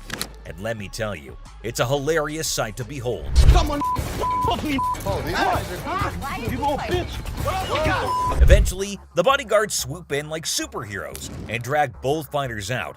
Man, talk about a show. After the dust settles, our Albanian friend tries to save face with a final quip. I'm Albanian, baby. Well, my friend, you've certainly lived up to that fiery reputation of yours. What a roller coaster of a pawn shop experience, folks. Next up, just another regular day at the pawn shop. People coming and going. Some happy, some not so much. $100. Hold on, bro. Hold on. Let me prove my point. Now here's a guy who walks in hoping to get a loan of $100 for his gold chain. And you know what? The receptionist happily agrees. Loan approved, right? How much would you like? $100. Okay. I can do the $100. Well, hold your horses, because this is where things go haywire. This customer seems all polite and even hands over his ID for verification. But then he brings up this 20% business, as it's written on the sign right there. The receptionist is completely lost, and the customer starts explaining how he should get 20% added to the $100 loan, making it $120. Put my 20%, right? What 20%, sir? The sign right here say I get 20%. But the poor receptionist has no clue what he's talking about. Politeness goes out the window, folks. The man's anger instantly flares up when he realizes the receptionist is clueless. He asks her if she's ever seen the sign in her life, and boy does he point it out right in front of the shop. Talk about intense. Sir, I don't know what you're talking about. Is you serious? Yes, sir. Ma'am, you ain't never seen the sign? Now, this angry customer won't let it go. His voice keeps getting louder, drawing everyone's attention in the shop. I'm supposed to get 20%. You said you gonna give me 100. I get 20% of 100. We see as the bodyguard's on alert, and even Seth, the boss, steps out of his office to see what the commotion is all about. The man keeps angrily repeating that he's supposed to get that 20% with $100. When the receptionist refuses to budge, he demands to see the manager. Seth steps up and asks the customer to read the sign again. He patiently explains what it actually means. At another pawn shop, bring me in the ticket, and when you take it out of that pawn shop, I'll give you 20%. But does our furious customer listen? No way. He's sticking to his guns, dead set on his demands. He even goes back and snatches the sign to show it to the receptionist and Seth. You can practically feel the tension, folks. If Seth wasn't behind that glass, this guy might have thrown a punch. Clearly, he's not thinking straight. That's when the bodyguard steps in and takes the sign away from him. Hey, straight up, my man. Let this go. Let this go. 20%. The angry customer doesn't even give Seth a chance to explain. Oh boy, talk about rage blinding a person. This irate customer keeps shouting in the shop, demanding his 20%, hoping someone will back him up. Sir. Why? Well, because you're false advertising. I guess you think You're not letting. But here's where things escalate. This customer challenges Seth to step out of his glass office and face him like a man. Whoa, the temperature's rising in here. But Seth's having none of it. He tells him to get out since he's causing a ruckus. And you know what happens next? He gets escorted out by the bodyguard. And get this, he tries to take the sign with him. I'm getting something out there, bro. I'm you down for the sign, my man. I'm gonna chase you down. Gotta admit, that's a bit hilarious. But the bodyguard quickly snatches it back, and the customer keeps cursing as he leaves the shop. But wait, there's more. To show his anger, this guy grabs a harmless plant and throws it on the ground. Huh, $20 worth right there, bitches. Oh, man. What did the plant do to him? Seriously, what did the plant ever do to you, man? And off he angrily storms away. It's never a dull day around here, is it? Hey, what's going on? Hey, man, it's a nice refrigerator. Get the out of here. Come on, refrigerator. He was stupid. When you start attacking another... Yo, better get this right because I ain't got nothing. Please, listen. Nobody don't got time for this. Yo, get this old ass lady. You better get my mother. Campus deal. Buckle up the antiques, guys. We have a man who's brought in a piece of the Victorian century to sell at the pawn shop. Get ready for a blast from the past. Refrigerator. Well, guess what we stumbled upon? A person. Yeah, a real-life human being lurking inside a refrigerator. Now that's one way to stay cool in a store. What the are you doing? I was checking out this refrigerator. I've heard of this situation happening before. People hiding in trunks, in suitcases, in cabinets. They wait until the store closes and then they rob the place. Our fella takes refrigerator admiration to the next level by boldly sitting inside. Talk about being a big Ice Age fan, huh? Just cut to the chase, man. You gonna buy it? I was thinking about buying it. Don't you normally check it out by looking at it, not testing it out? Sometimes. What are we gonna do, rob us? This mother is not getting away with it. Not here. Get ready, everyone. An exciting scene unfolded when the store owners confronted a potential thief. What an electrifying clash we're about to witness. Come on, man. He kind of remind me of like a crackhead Snoop Doggy Dogg. Tell you right now, you take another step, it's gonna be your last step walking. Were you gonna stay in there all night, come out in the night? What if this guy is part of a bigger team? I'm worried. I need to figure out a solution and talk to my dad. Fake diamonds. This thrilling episode of Hardcore Pawn features a woman claiming her niece gifted her some earrings from their store. Oh, let the drama begin. So there's two problems here. The first problem, you don't have the receipt. Second of all, No cash. on the receipt it says no cash refund. One more problem that's really key to this whole thing. These are fake. Everything got off to quite a normal start until the lady customer was asked about the receipt. Yeah, apparently she was looking for a pass on that. Talk about being delusional. Two options. You pick whichever option you want. You can leave. No, I ain't going nowhere. Second option is you can get the receipt and then Ain't no finish receipt. listening? It ain't no receipt. Finish listening? No. It's time to leave. I'm not going nowhere. It was like a verbal storm. As far as her reaction goes, well, let's just say it was quite the showstopper. Let's see how Ashley handled the situation. This is Joe. How you He's doing, gonna show Joe? you to the front door. Wait a minute now. Get your hands off. I guess Don't you're mind leaving. touch. I'll be back. See you then. Little ass baby, you need to go get fed right quick. Con artist.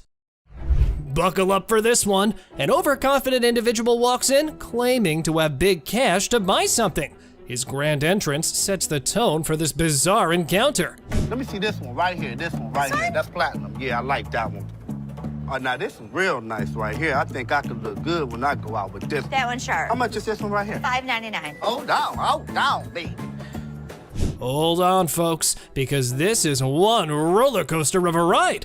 Our protagonist believes he's holding a fortune, enough to buy a $500 watch. It's a $2 bill. Okay, and it's worth $2,000. It's rare to find a $2 bill that got red in it. Now tell me they ain't worth $2,000.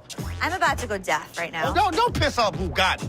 This fellow insists that a humble $2 bill is worth a whopping $2,000. Give me a break. This dude better be on drugs for this to make sense. So you wanna ball my $2 bill up? You know what? I'm gonna tell you something. Okay. You owe bologna sandwich. Y'all ain't got no money. You know what I'm saying? Have a good day. Please have Big Mouth is hungry. You're hilarious. Real funny, man. Y'all be killing me. I pine you. Gift card.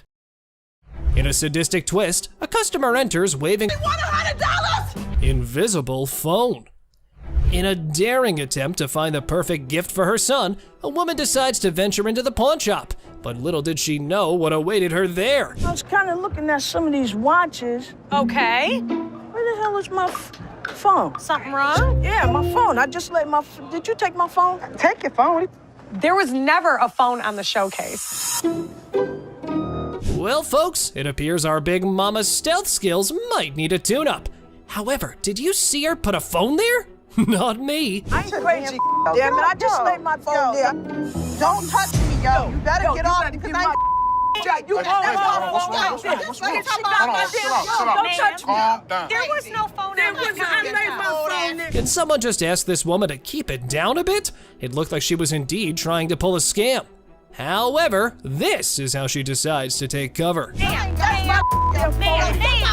When you start attacking another customer in the store, you have got to get out. Y'all better get this lady because I ain't got nothing. Please, yo. listen. Nobody don't got time for this. Yo, get this old ass lady. You better get my mother. Looking for a boyfriend. A girl visits the pawn shop on the hunt for her beloved boyfriend. Can you guess where she might find him? Oh, you got it. It's none other than the store itself. Talk about a stroke of genius. I'm sorry, but who are you? Just get him for me. And so what's this regarding? He's my boyfriend, and he's not paying child support. You're his That's who I am. girlfriend? Yes, I need him. So don't you have a cell phone number? Could you just get Chad, please? I do have a Chad that works here, but I don't have time for this today. Our girl meets Seth, who's in a funny mood today. Get her ready for a humorous encounter that'll surely make you laugh. It's time for some entertainment. Wanna grab Chad for me? His lovely girlfriend's here. Like, I got all day to just be wasting my time. This young lady would like to see you. That's not him. Y'all playing games with me now? That's Chad. No, that's not. Then I don't know. I know who I sleep Chad. with. What? This lady is out of her mind. Well, apparently, lady, they've got the wrong Chad, so you better take your business elsewhere. Or you've just started looking like a scammer. It's going nowhere fast. Oh, you're talking about Chad, the tall guy with the waves. Yeah, Chad. He just went outside. He's right out there. Y'all want to sit here and play with me? If this was Chad's girlfriend, I have one piece of advice, Chad. Run away. Where the he at? Watch that. Tressa, the ex-employee, decides to stroll back into the pawn shop with a Rolex watch in tow. Guess what? It's the one her boyfriend paid for. The guy that bought it for you disputed the credit card. No, he didn't. I can put him on the phone for you. Hold on, Tressa. He did dispute it. He's never been paid for the watch. I can give you a loan today for $1,000, but Things heat up quickly between the ladies as Tressa and the shop owner engage in a fiery exchange. How about we skip everything to the dispute paperwork? They mailed him a piece of paper to close the dispute. do you have the form on you? No, but I can call him. Okay, so when you get the form, I can give you a loan for the $1,000 on the watch. So I can give you the loan for the $1,000. That's stealing. Disputed. It's not fully paid for right now until we receive the paperwork. You're wrong right now. Now, let's all hope she can gather her dignity and retrieve that slip to claim her hard-earned cash from the pawn shop. It was time for a little redemption. Let's do the $1,000 loan, and then I'll be back with the paperwork. Honest to God, you are so wrong. Not a nice person. That's nice to say to your. How old are you? Look how you're treating me in front of my kids. Where's Nikki? The lady has arrived at the pawn shop saying one of the workers valued her earrings. And now she's just demanding the estimated price. What a mind wreck, I gotta say. Who'd you talk to? Nicole? Over the phone. Yes, But ma'am. we don't see them over the phone. She is lying. Can I see your merchandise while I'm at work and while you're sitting in your living room? You need to come in, you need to evaluate your earrings, we need to test them. Where Nikki at? Nikki. Nicole. Ashley, ever the detective, was in suspicion mode, attempting to dissect the situation.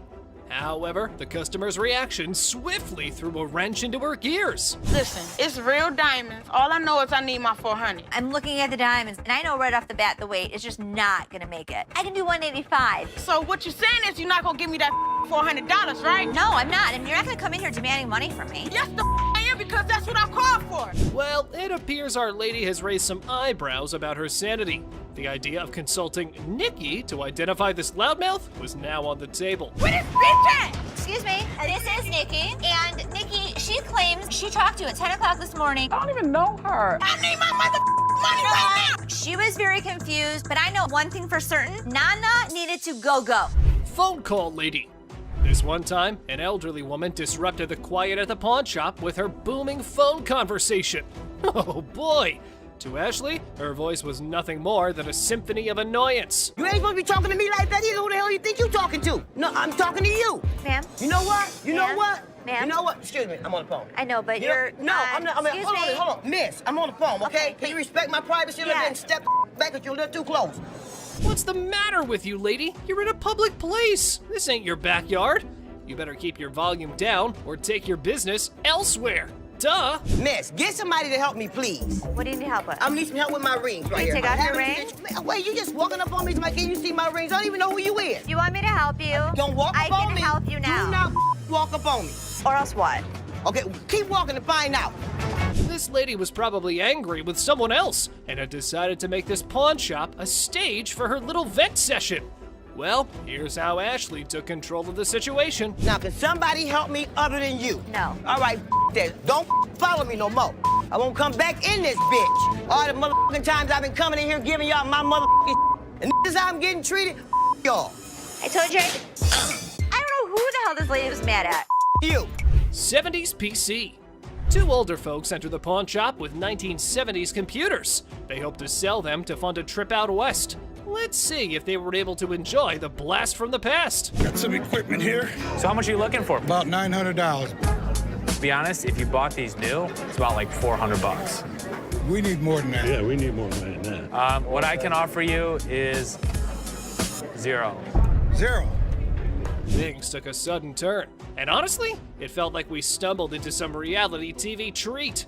Buckle up, because this pawn shop just got a lot more interesting. You mean zero? Most people don't get that aggravated when they bring in like ancient artifacts. Yeah, people collect these. Oh, they're antiques now. We'll take 800. Zero. That's the How many best times do I need to tell you? No, We're not 800. interested in it. Leave the I store. ain't I'm taking not it out of taking this it. store. Well, fellas, y'all better just use it to scroll some pictures of the out west, because I probably think that trip's now canceled. You and you too. Oh man! I thought it was you, man. You can have that. Put it in the dumpster if you want. She slap. Our big boy seeks an appraisal for a ring, and guess who he stumbles upon? None other than Ashley, the queen of quotes in this pawn shop. This ring right here, I wanted to get it appraised, see how much it might be worth. I also wanted to know how much you guys would give me for it, like as a pawn, and then I pay it back. Okay, when I give you an appraisal, that's not how much I'm gonna give you in pawn. Okay. Hold on. The gentleman minding his business faces an unexpected twist as his lady swoops in, ready to reclaim her ring most dramatically. What are you doing? He wanted an appraisal on this ring. On my ring? Why'd you take my ring? Well, I wanted to see how much it was worth. Bull. You're a liar. Why'd you take my ring? Ouch! Painful lesson learned, folks. Our big boy now knows the golden rule. Never pawn your wife's ring without her permission. Priceless wisdom, I must say. Sorry. What? All of a sudden, boom, punches him, and I am dumbfounded. You're a idiot. Let's go. Right now. That's my TV. A boyfriend pawned his girlfriend's TV, and now she was on a mission to reclaim it. Looks like he learned the hard way that pawning isn't relationship therapy. My boyfriend pawned my TV, and I need it back. I don't got no slip or nothing, but I need my TV. He took my TV. I woke up this morning, and it was gone, and I need it back. He didn't give you the ticket? No, you can look it up. I can't help you without the ticket, and if it's not in your... Y'all gonna do something in this mother, because I need my damn TV from out of here. Being mad and all that's one thing, pawn shop peeps, But our lady here forgot that this store had a no ticket, no service policy. So how about you keep your volume down, lady? So he stole it from you? Yeah. Okay, so what you need to do is go make a police report. No, I need my TV from here right now. Since it's not legal for us to look up somebody else's name. Look up my TV, lady. No, I will not. Don't do that to me. Or what's gonna happen? Look, bring your ass out here and talk to me. Well, peeps, because we've got a show coming, our lady just summoned the Pawn Queen, and things are about to get interesting. Can I get my TV? I want my TV. Okay, you have two options. You can leave. I don't have no option. I ain't going nowhere. Bye. Get your big ass off of me. I do what I want to do. Bye. Get your big ass off me. Have a good day. Pacifier Pawn. Seth, our pawn shop hero, encounters quite the character of a customer eager to part with both a TV and a ring. But wait, what's in her mouth? I'm Seth. Are you cute? Yeah. So how can I help you? I'm just bringing, my TV and my ring. Trying to at least walk out with 800. Let me see your ring. That's right, lady. Our Seth here wasn't going to crack open with that pacifier or your flirting skills. How about we cut to the chase and look at the valuables? Her ring was pretty nice. It has diamonds. It's 10 karat gold. Her TV was relatively nice. You still answer my question. I said what you wanted. I know, I said I'm good. So, you need a loan or you want to sell it? Loan. Loan? How about 300 bucks? You want to taste my ring? No. Or lick it? What did she just say? Well, even if the sun rises from the west, I ain't putting that in my mouth. How about we look for someone who might? Would you suck on that pacifier for 20 bucks? You can lick it. I know you want to. Yeah, you. Ready?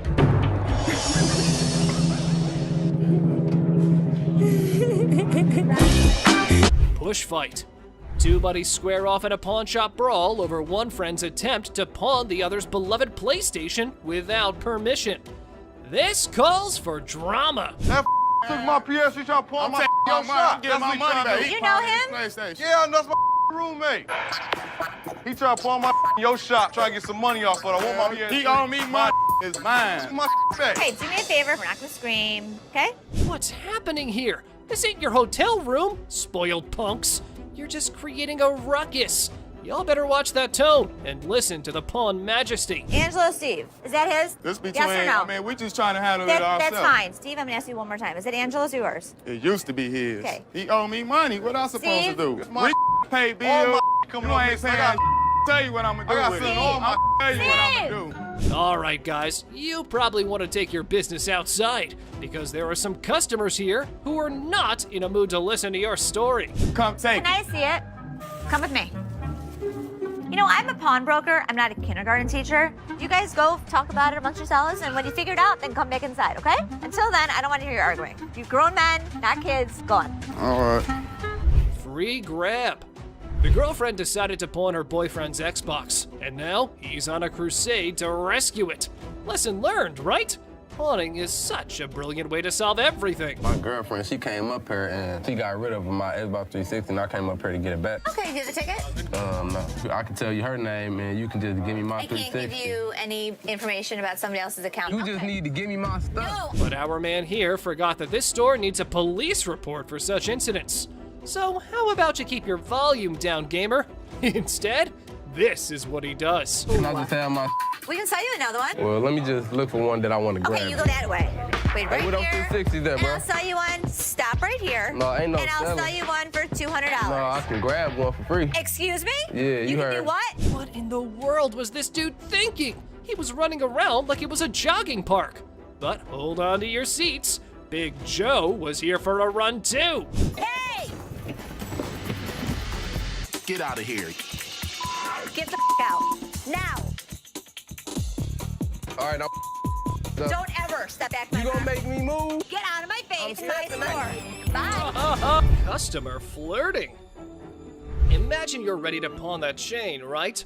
How about using your charm to score a sweeter deal? Remember Ashley? She had a customer smitten with a better offer. You're the first person I met when I first come here to this pawn shop. Yesterday, I come up here and I got my chain out. Now I got to pawn it again. How much you have it in pawn for before? Oh, I had it on 120. I was going to pawn it for 200. Do you want to take a look at it? Yeah. Just wait, my friend. What's the plan here? You and Ashley? Do you like BFFs? Now, from where this unconditional love stems, suspicion might be knocking at your door. I can't find her name in the system. You sure can keep a woman waiting. Well, here's the thing. I don't even see you in my system. So you lied to me? I do like you. No, you lied. I adore you. I appreciate would not that. lie to you. Whoa, that confession strategy is next level. But hey, reality is the ultimate plot twist, right? Plans in our heads versus the real-time remix don't always sync up. How much did you get on this? I get last time 120. Okay. I'll give you 130. Okay. All right, step on over. I think I've got a customer for life. It's good to see you. Nice to see you. 700 cockroaches. No shiny metal, no problem. Time for a quirky twist. Snag those cockroaches and hit the pawn spot down the alley. Who knew creepy crawlies could be the new currency? Hold the phone, folks. His eerie charm's catching on. They are Madagascar hissing cockroaches. Oh! Ew! Ew! Ew! Ew! Ew! Did you want to see one? No! Close it! Yeah, those gross goodies. He's got his sneaky secrets for that oddball offering. I was using them to feed my Savannah monitors. That is disgusting. How many do you have? If you pick one of these up, they're actually heavy because there's so many of them in there. I really do believe you. Seriously, bro, we're talking $1 a pop. Those things are tough to sell, even as giveaways. It's like offering a lifetime supply of, well, nope. You better take them back home. I wish I had somebody that needed them. Thank you very much. I'm sorry. I bought living creatures in the past. Cockroaches isn't in our repertoire, but the best thing about it, the look on Ashley's face, priceless. That was gross. Chicken Man. Alrighty, folks, we've got the Rocket Man on our radar. But hold on to your feathers, because here comes the Chicken Man on a mystery hunt while eating chicken in the pawn shop. That's ironic. You hungry? No, I'm not that. I got this for free. I work there, you know what I'm saying? Do you? Yeah, let me show you. Feel free to lay your chicken on the counter. All right, look, this is what I do. I say I got chicken and finger sucking. Come for a plucking. Looks like we've cracked the age-old riddle. Why'd the chicken cross the road? Well, to get a pawn shop watch, of course. But hey, buddy, you're not pulling a poultry prank now, are you? He's eating chicken while he's talking to me. Oh, all right, look, let me see get it right there. You're spitting chicken on the counter. That's for you, man. Can I see that right there? Sure. You see it? How much this cost? $1,200. $1,200. Check out Mr. Chicken over here. He's likely on a goof-off mission. However, Seth seems to be pretty annoyed. Oh, here's how he neutralized the chicken threat. Are you seriously gonna buy something, or are you just... You ain't even let me see. Dude, now you're bothering me. In a second, Byron's about to choke a chicken. Oh, choke a chicken? He's about to. All right, look. Make a deal. Byron, want piece of chicken? You touching chicken? Come on, man, let's go. And you know what? You ain't got to touch me. Angry mom. This mama's boy strolls into the store, peddling his speaker. Seth's deal? Not winning any gold stars. Looks like our dude here is stuck in a pickle. I got a speaker. You got multiple speakers. We $150 short, so I'm hoping you guys can help us out. Realistically, I could sell you them for about $100. So what you trying to give me for this? I want 150. What you selling it or pawning it? Selling it. $45. Mr. Black, you're in for an offer based on your goods.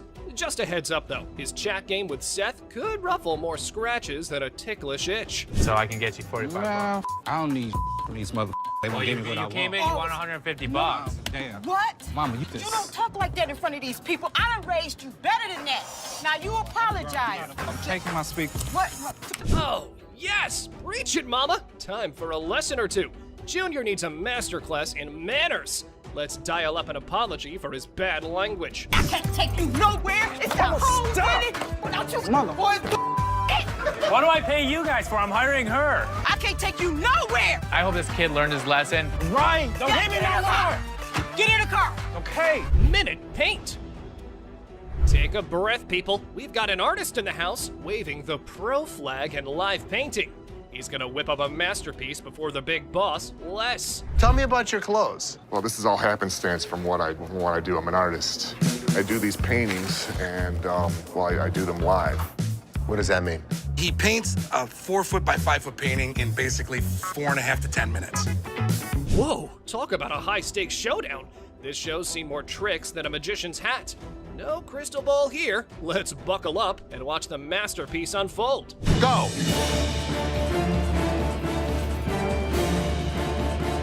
We're at 220. 5 minutes. 2 minutes left. Oh my god, that skill's on fire! Our paintbrush skills are lost at best. But looky here, Mr. Pro's got his bag of tricks. Here's what Les has to offer. $100. If we can meet it up to 500, I'll go a couple $100. deal for 200. Deal. You got it. Thank you very much. Thank you very much. I love it. I love it. Disrespecting Ashley. This man is on the hunt through the shop, spotting a We go disrespect my daughter like that. striking a nerve on a calm day. You go, Les! Someone needs a major attitude makeover. Time for a crash course in how not to be a jerk. What's going on out there? Do not go out there. Dirty couch. Fresh in a new city? The furniture hunt's on, and guess where you score budget-friendly items? Yep, the pawn shop. Have a look. We have used furniture, and we give deals. Our used furniture sometimes has things on it. Why is it so freaking dirty, man? Because it's used. That's why it's $397.77. Really? Well, I only got $200. What's the dilemma here, man? Buying a used sofa at a pawn store and expecting showroom shine? Your brain might not function properly to have such an expectation, sir. Let me try this out, man. I'll tell you what, my shoes are cleaner than this couch. Then don't buy it. Make me a deal. I got cash in my pocket, man. Wow, Come on, man. $200. Come on. Did you catch the words he just uttered?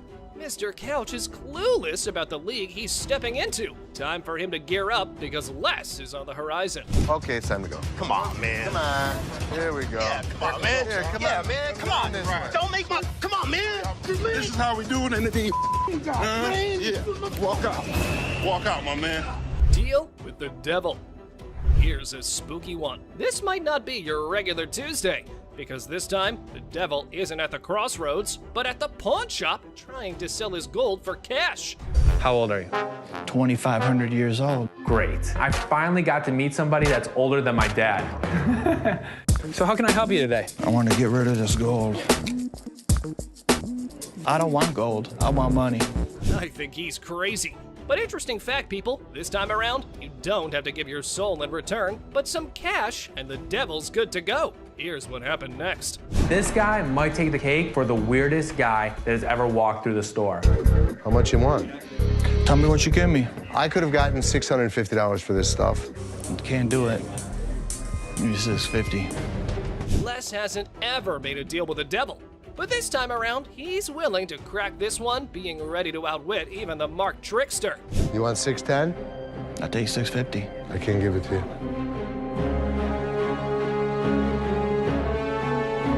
I guess we don't have a deal. Ivory Tusk. All right, peeps, just welcome our queen of antiques who casually strolls into a pawn shop. Ah, well, she's here to pawn her ivory tusk. Now, isn't that a marvelous collectible? What a classic move, lady. I'm here today at the pawn shop with my ivory tusk that is beautifully hand-carved. I would hope that I could get somewhere between $1,000 and $1,500 for it. And what do you want to do with it? I want to pawn it for 7 to 10 days. Okay. I need some money between now and 4 o'clock. Folks, the world was on the edge of its seats for some ivory enthusiasts. But guess what? Our lady's luck got lightning struck in front of an ivory expert. Unfortunately, it's not ivory. What do you mean it's not ivory? This is bone. It's pieced together bone, and it's made for the tourist trade. It only took like 2 seconds to tell this wasn't ivory. I've seen this hundreds of times before. They were in Asia. They went to a market. They were told they were ivory. Whoa, that's a shocking twist. Turns out that the precious treasure was just a bone-made knockoff. However, as far as Our Lady's reaction goes, let's just say reality, it's like a ton of bricks. 1,000 to 15. I would loan you like $100 on this. No. Okay, that's what I can do. Do a little bit better. There's no way I could do better. It's not real. It's bone, okay? It's beautiful. Yeah, it's pretty. Yeah, but I don't loan on pretty. All right, thanks a lot. Thank you. Flintlock pistol. Got your eye on some quick cash? Time period, so. Here we go, the infamous dialogue, I've got a gun collector. 1995 Atlanta. Buckle up, baseball buffs, and grab your baseball bats to swing for this news. A dude whips out a 1995 Atlanta Braves World Series ring, all set to cash in at the pawn shop. The first championship rings were given to the Giants in 1922 when they beat the Yankees. So it's no big surprise that these things can go for a lot of money. You know, there's a pretty big difference when it comes from staff to player rings. This belonged to Ted, and he issued it or gave it away. Can make it worth more. Look at that, a real gem for sports collectors, huh? Must take a genius to part with this historical treasure. But don't worry, we've got professionals to hold the pawnbroker's hands through it. Let's take a look at the ring here. We have a large diamond set on top of a blue stone, and we're gonna have 18 smaller diamonds surrounding it. The company Jostens, they made the rings for the 95 championship Braves. So on the inside, we should see the Jostens logo. Unfortunately, this isn't even a staff ring. Now it makes me feel like it. He's an aspiring con artist trying to outwit the pawnbrokers. And guess what? That ring's a salesman's knockoff. Shady vibes, right? With the original box and everything, you're looking at around $2,000. I was really disappointed. They bring some off the street. I don't know where he came from. All of a sudden, he comes through the door and he's Mr. Expert on baseball. So I don't know. I was really disappointed. Pez collection. Well, hold the presses, folks. Our genius Candyman is ready to part with his Pez dispenser gems. I can already hear the collectors stampeding. What a once-in-a-lifetime opportunity. These are very, very collectible, and it's a great hobby. Seems like this is something the kids would be into collecting, man. Come on, man. Busts my balls all day long. I know it might look childish to you, but there's definitely money into it. Oh, everyone's just dying for candy. I mean, who needs a balanced diet when you can have a mountain of Pez dispensers? Anyway, here's a quick run-through of his collection. I have the Mickey Mouse in the original box. It's a die cut. This piece here goes for about $350, $400. One of my coolest pieces I like is the original Batman. Very tough to find. You know, this goes for about $250, $300. However, forget the joy of indulging in sugary treats. The true sweet victory is mastering the candy trade. Here was the Candyman making the quote. Give me $2,000, man. $1,000 is what I can do. It's fine. All right, buddy, get out of here, man. I can't believe one of them guys offered me $1,000 for them 50 pieces of Pez. That's an to the Pez community. I can't believe it. Roman coin. Check out this coin geek with a Julius Caesar era relic, bringing seriously ancient bling to the table. History's calling, blingers. One of the neat things is where it says dictator on the front of it. That's a negative term nowadays. Back then it wasn't. During times of war, they would assign a person the title dictator, and a dictator would do what was necessary to preserve the republic. All right, Rick, pause the history lecture. Drop the knowledge bomb. What's the scoop on this ancient coin? Break it down, buddy. We're all ears. How much were you looking to get out of it? I want $4,400, please. There's a million variables, especially with ancient coins, and quite frankly, I don't know enough. I don't know if that's a good price or not. Do you mind if I have someone look at it? Sure, please. All right, I'll be right back. Thank you. Oh, buckle up for the roller coaster. The expert's verdict drops and booms the dramatic celery action. Get your popcorn, folks. It's perfectly genuine. All right. The very best of these have brought in the neighborhood of $200,000 each. Okay. This is worth in the neighborhood of $1,500. Retail? Retail. Okay. Well, well, well, our expert, the all-knowing oracle here. But hold your piggy banks, because our coin collector's not done raising concerns. Yeah, I'd give you $1,000 for the coin. Is this a real offer, or? That's a legitimate offer, yeah. That's not a legitimate offer. You're just using your position here, trying to buy something for below its market value. I guess we're not gonna make a deal, man. You're lost, my friend. Thanks for coming in. Thank you. Have a nice one. Semi Mosley. Step right up, ladies and gentlemen. We've got a real rock star here, strutting in with a Semi Mosley guitar, thinking he's gonna hit the jackpot. It smells like music in the air. When he was at a guitar convention in Europe, he met a Spanish luthier, and they had such a remarkable tone that Semi thought gospel musicians should have something that sings when they do the Lord's works. He did this prototype. Okay. He hand wound the pickups. Hold your applause, folks. Our guitar virtuoso has graced us with the rarest prototype ever made by Mosley. But hey, before we plug it in with the amp, let's have an expert take a look. This is the prototype gospel guitar. All right. In the guitar market of today, A realistic selling price on this instrument would probably be $25,000. And just like that, the situation escalates quicker than you can strum a chord. Don't know if that's worthy of music memorabilia, but here's how Mr. Safari's shirt reacted. That's absolutely ridiculous because it's been appraised over the years. Back in the 90s, it was appraised at a minimum of $100,000, and that was in the 90s. I'm just saying, from knowing what I've just recently sold myself, I don't think anybody's gonna step up that high for it. Lamborghini clock. Oh, guess who's in town? The almighty Clockmaster. Get ready, everyone, because today's masterpiece is none other than a stunning Lamborghini dashboard clock up for grabs. These were made by Briquet for Lamborghini in the introduction of the Diablo in 1990 through 1993. It was a big deal when it came out. It was the first Lamborghini to go over 200 miles an hour. Oh, look who's stepping into the ring. Chumley's thoughts on the masterpiece that the Clockmaster didn't exactly applaud. Time for a clash of opinions. Okay, I've had clocks like this before. They don't sell like the watches do. They depreciate just like the Lamborghini. I don't think he's funny. Okay. Oh, Chumley, hold that thought. Your wisdom's not on the menu right now. Let Rick, the negotiation maestro, work his magic. How about 25? How about 22? 24. I'll go $2,300. Okay. All right, deal. Write him up, Chum. Charles Briefcase. Sit down and buckle up for this one, peeps. Remember Charles Lindberg, the solo aviator? Our man here claims to possess his briefcase, and he's looking for some big bucks. A couple had bought a home, and this was one of the items that they had found. When they opened it up, they seen where it had embossed the name Charles A. Lindberg. Okay. Right here. C.A. Lindberg, Little Falls, Minnesota. Oh, sure, let's not make paper planes and just have our fancy briefcase professional take a look at it. Because that's the most important thing, right? One thing that I found as I was doing research on this was a letter that Charles August sent to his son, where he talks about the fact that he is out of money and he has been selling his goods. Well, isn't it just lovely when experts think they know everything? Our Lindberg enthusiast has a different perspective and believes that their opinion is just as valid. I mean, try and do some more research, try to get some more documentation. That's all I can tell you.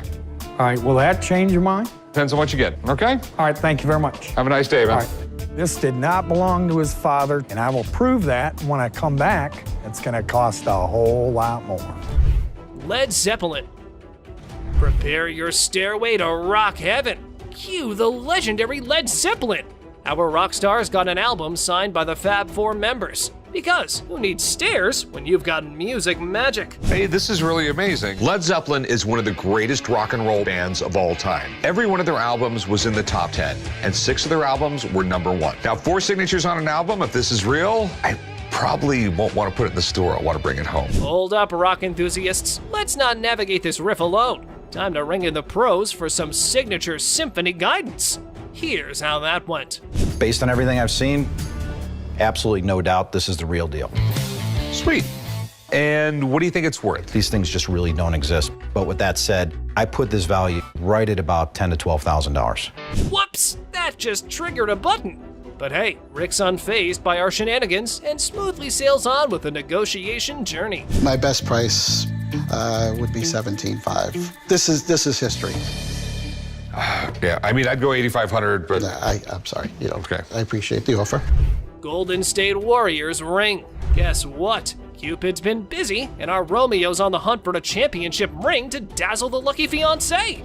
Game on, love-struck champ. So what I did was I brought pictures of another 75 Golden State Warriors ring. Okay. And as far as the pictures are concerned, they match up. Yeah. It's perfect. Here's a Shakespearean plot twist. Romeo's seemingly out to give Rick a trigger. Come on, dude, you're facing a pawn shop titan. Let's see how this drama unfolds. It's not testing. That's because you have a really cheap tester. Do you have one of your own? Yeah, I have my own stuff over there. Yeah, I mean, Mr. Romeo came in ready to take down the big G. But plot twist, the universe decides to serve him a slice of humble pie instead.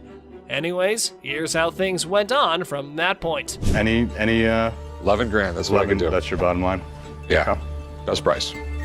Fair enough. I mean, I'm disappointed, but it's, you know, it's your property, you own it, and you got to do what's in your best interest. Right. So. All right, no problem, man. Yeah, thank you. Thanks for coming in. Halberts.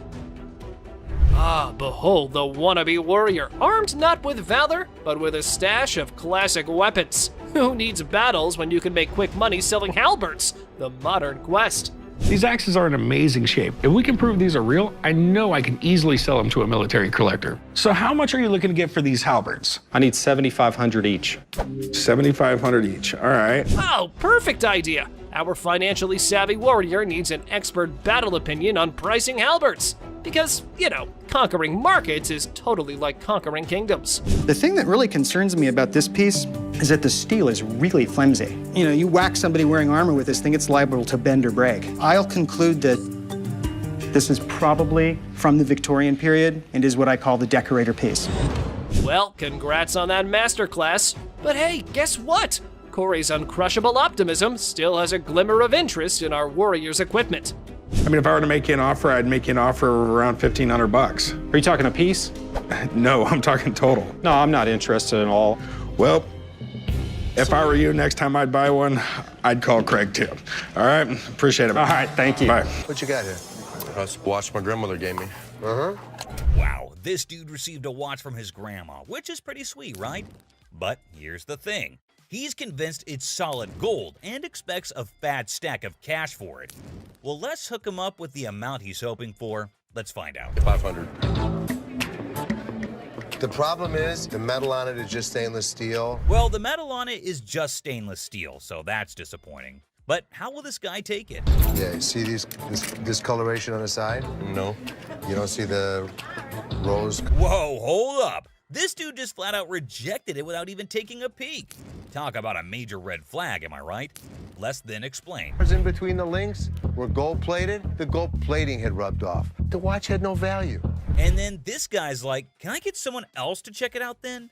Because Les shut down his hopes of getting any cash. Whoa, okay, Mr. Expert. This dude is seriously not happy about it. Value. It does have value. How about your chain? You want to pawn me your chain? Anyway, being the sweetheart that he is, Les brings in another dude for a second opinion, just to be fair. But what happens next is totally mind-blowing and straight up disrespectful. Brace yourself for this one. It's gonna shock you. Does this bozo know what he's doing?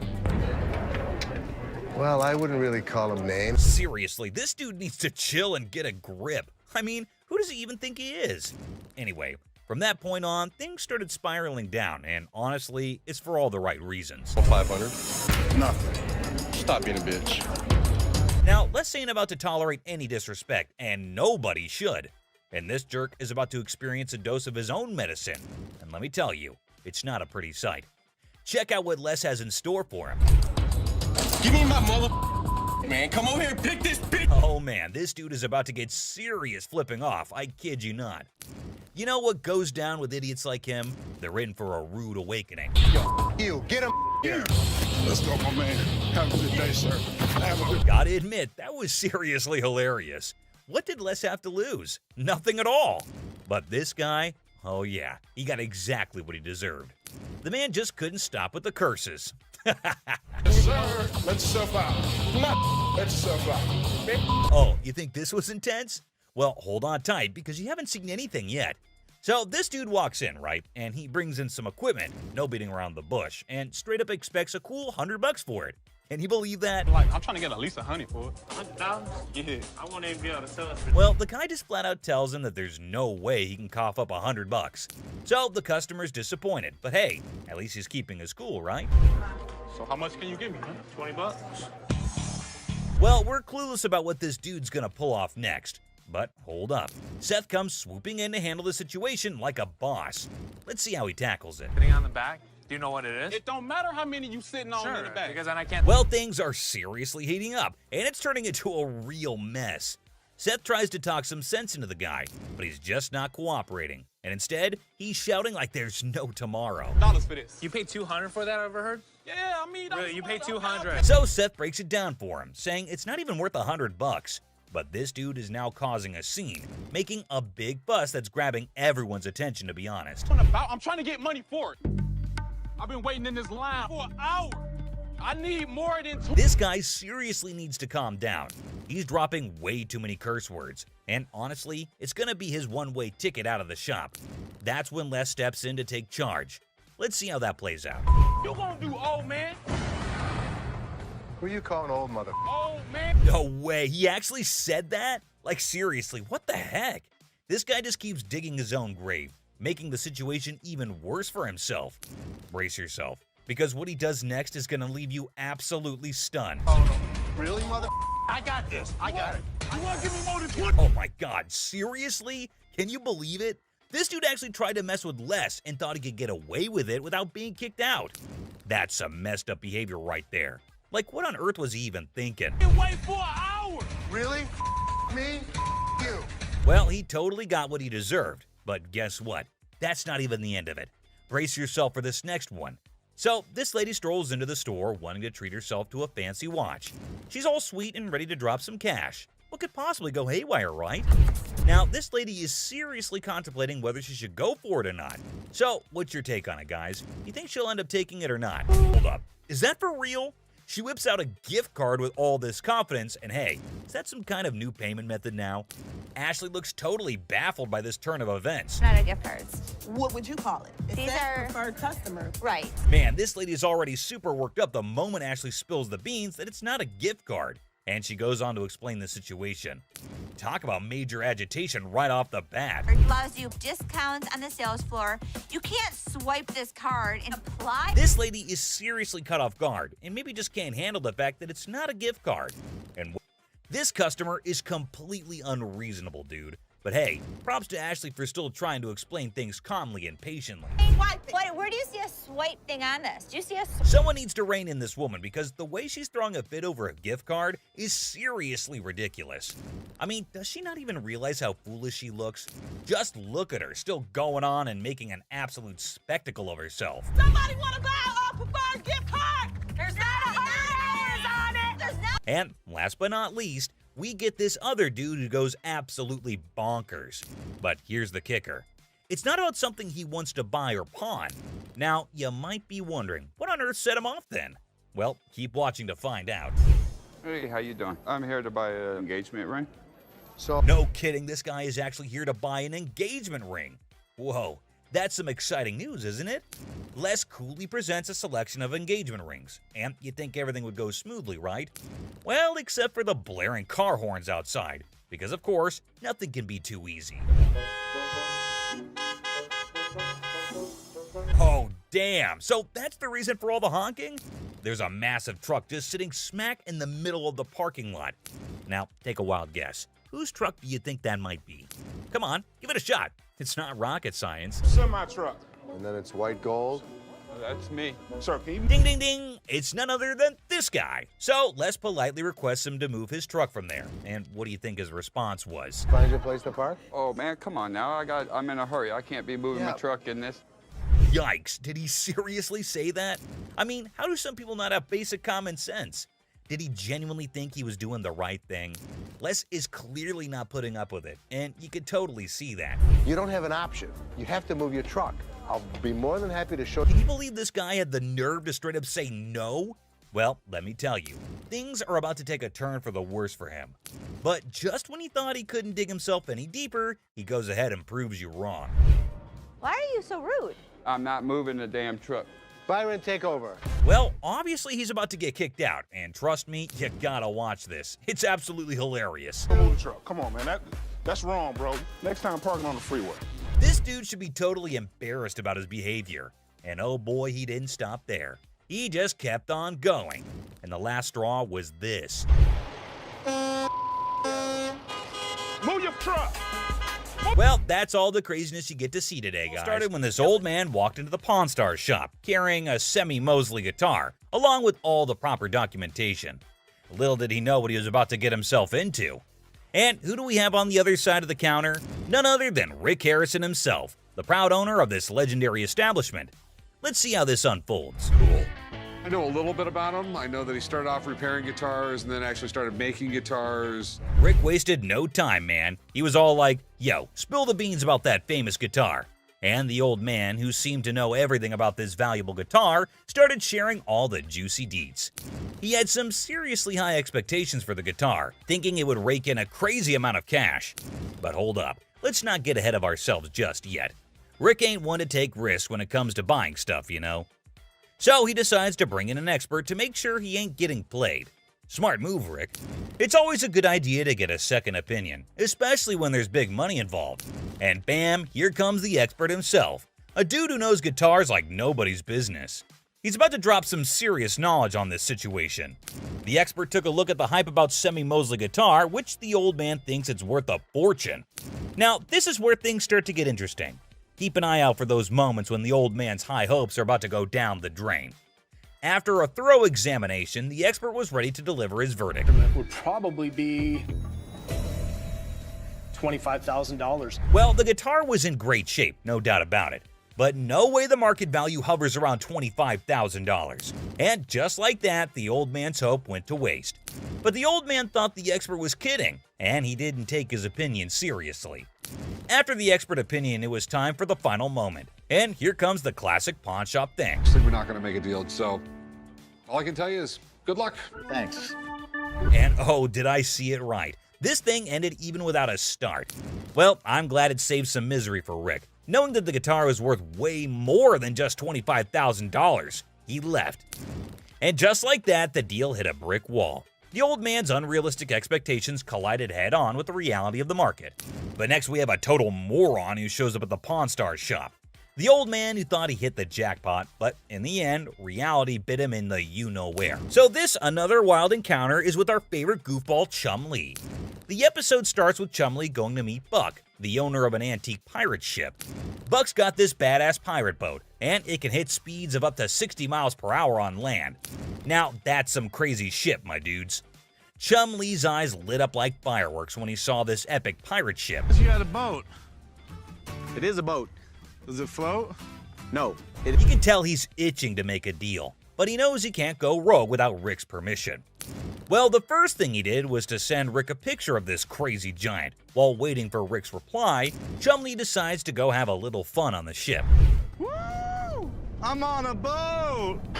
Sup, ladies? And it's quite evident that he's having a great time strutting around like Captain Chum, living his best pirate life. Now buckle up, because things just got real quick. The fun times? Yeah, they're over. Now we're diving into the spicy stuff, my peeps. We've reached the classic pawn shop negotiation phase, and let me tell you, it's about to get intense. Chum knew he had to haggle, but Buck, man, that guy is stubborn as a mule. Buck straight up dropped the bomb, saying he won't sell his ship for anything less than a mind-boggling $190,000. And let me tell you, Chum Lee's face went from pure excitement to straight up panic in a blink of an eye. Now, some might argue that it's a fair price, right? Like, this baby is worth every single penny, Chum. $190K and she's all yours. But can Chum swing that kind of dough? Nah, man. Chum Lee's in way over his head, and he knows he can't afford that kind of cash. It's a total bummer, dude. This deal is going down the drain faster than a sinking ship. But hold up, Buck ain't giving up that easily. He wants to speak with Rick, and honestly, that's pretty fair considering the time he invested in showing Chum around the ship. And yep, you saw it right. Rick sent a text, but guess what? It ain't the reply we were hoping for, my friends. Rick shut down the whole idea before it even set sail. Chum Lee's dream of becoming a pirate captain just came crashing down like a freaking cannonball. It's a gut-wrenching scene, my friends. The disappointment is real. Whatever. Oh, sorry, man. Buck is fuming like a volcano about to erupt. It's clear he's not happy with the outcome. Ships ahoy, disappointment. Another prime example of Chum Lee's misadventures. The pirate ship's dream sank faster than a cannonball in the water. Brace yourselves for a dramatic tale involving a limited edition bronze statue. Let's dive right in. So it all starts with a man named Raphael walking into the Pawn Stars shop with this fancy limited edition 1888 bronze statue by Louis Bacall, a renowned French sculptor. After looking at the statue and knowing the potential value of this piece, Rick started salivating like a hungry wolf. Moving further, Rick's expert eyes started analyzing every little detail, hoping to strike gold and make some serious cash. And as Rick is examining the statue, you can see the excitement building up. If it turns out to be the real deal, it could be worth thousands of dollars. The suspense is killing. Come on, man, show me those original markings. Now, Rick's like a detective on the case, searching for any signs of authenticity. And in a dramatic twist, Rick got the truth. You need to see this. Looks right. What doesn't look right is there's some pitting right here.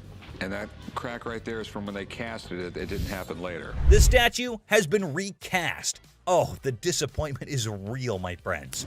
Well, ain't that a kick in the teeth? This statue is nothing but a fancy replica. 1888. The original was made in 1888. I don't believe you.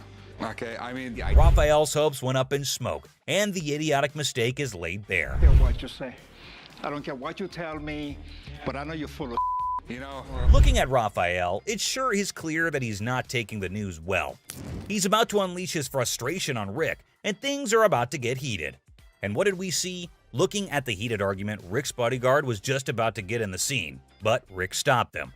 Just when tensions were about to boil over, Richard stepped in to play the peacemaker. He's not one to let things escalate, especially when it comes to business. And I 100% agree with what Richard just said. You might be wrong, we don't know. We're in the business to make money. But when we don't feel comfortable with something, we're going to back off. He's a smart guy indeed. It's true that they're here to make some dough, but with that, they also got to be smart about it. If something doesn't feel right, gotta back off. No hard feelings, Raphael. Do you agree that a business is about making money, and sometimes we gotta be cautious? Can't blame us for not wanting to get burned. Look, Richard's wisdom prevails, reminding everyone that it's all about the money, but also about maintaining integrity. All right, let's take a chill pill, guys. And there you have it, another crazy encounter on Pawn Stars. Raphael thought he hit the jackpot, but in the end, it was a painful lesson in authenticity. The Pawn Stars team reflects on another day filled with unexpected encounters and quirky characters. Rick, ever the shrewd businessman, knows that every deal won't be a success, but he remains optimistic for the next opportunity that walks through his shop's doors.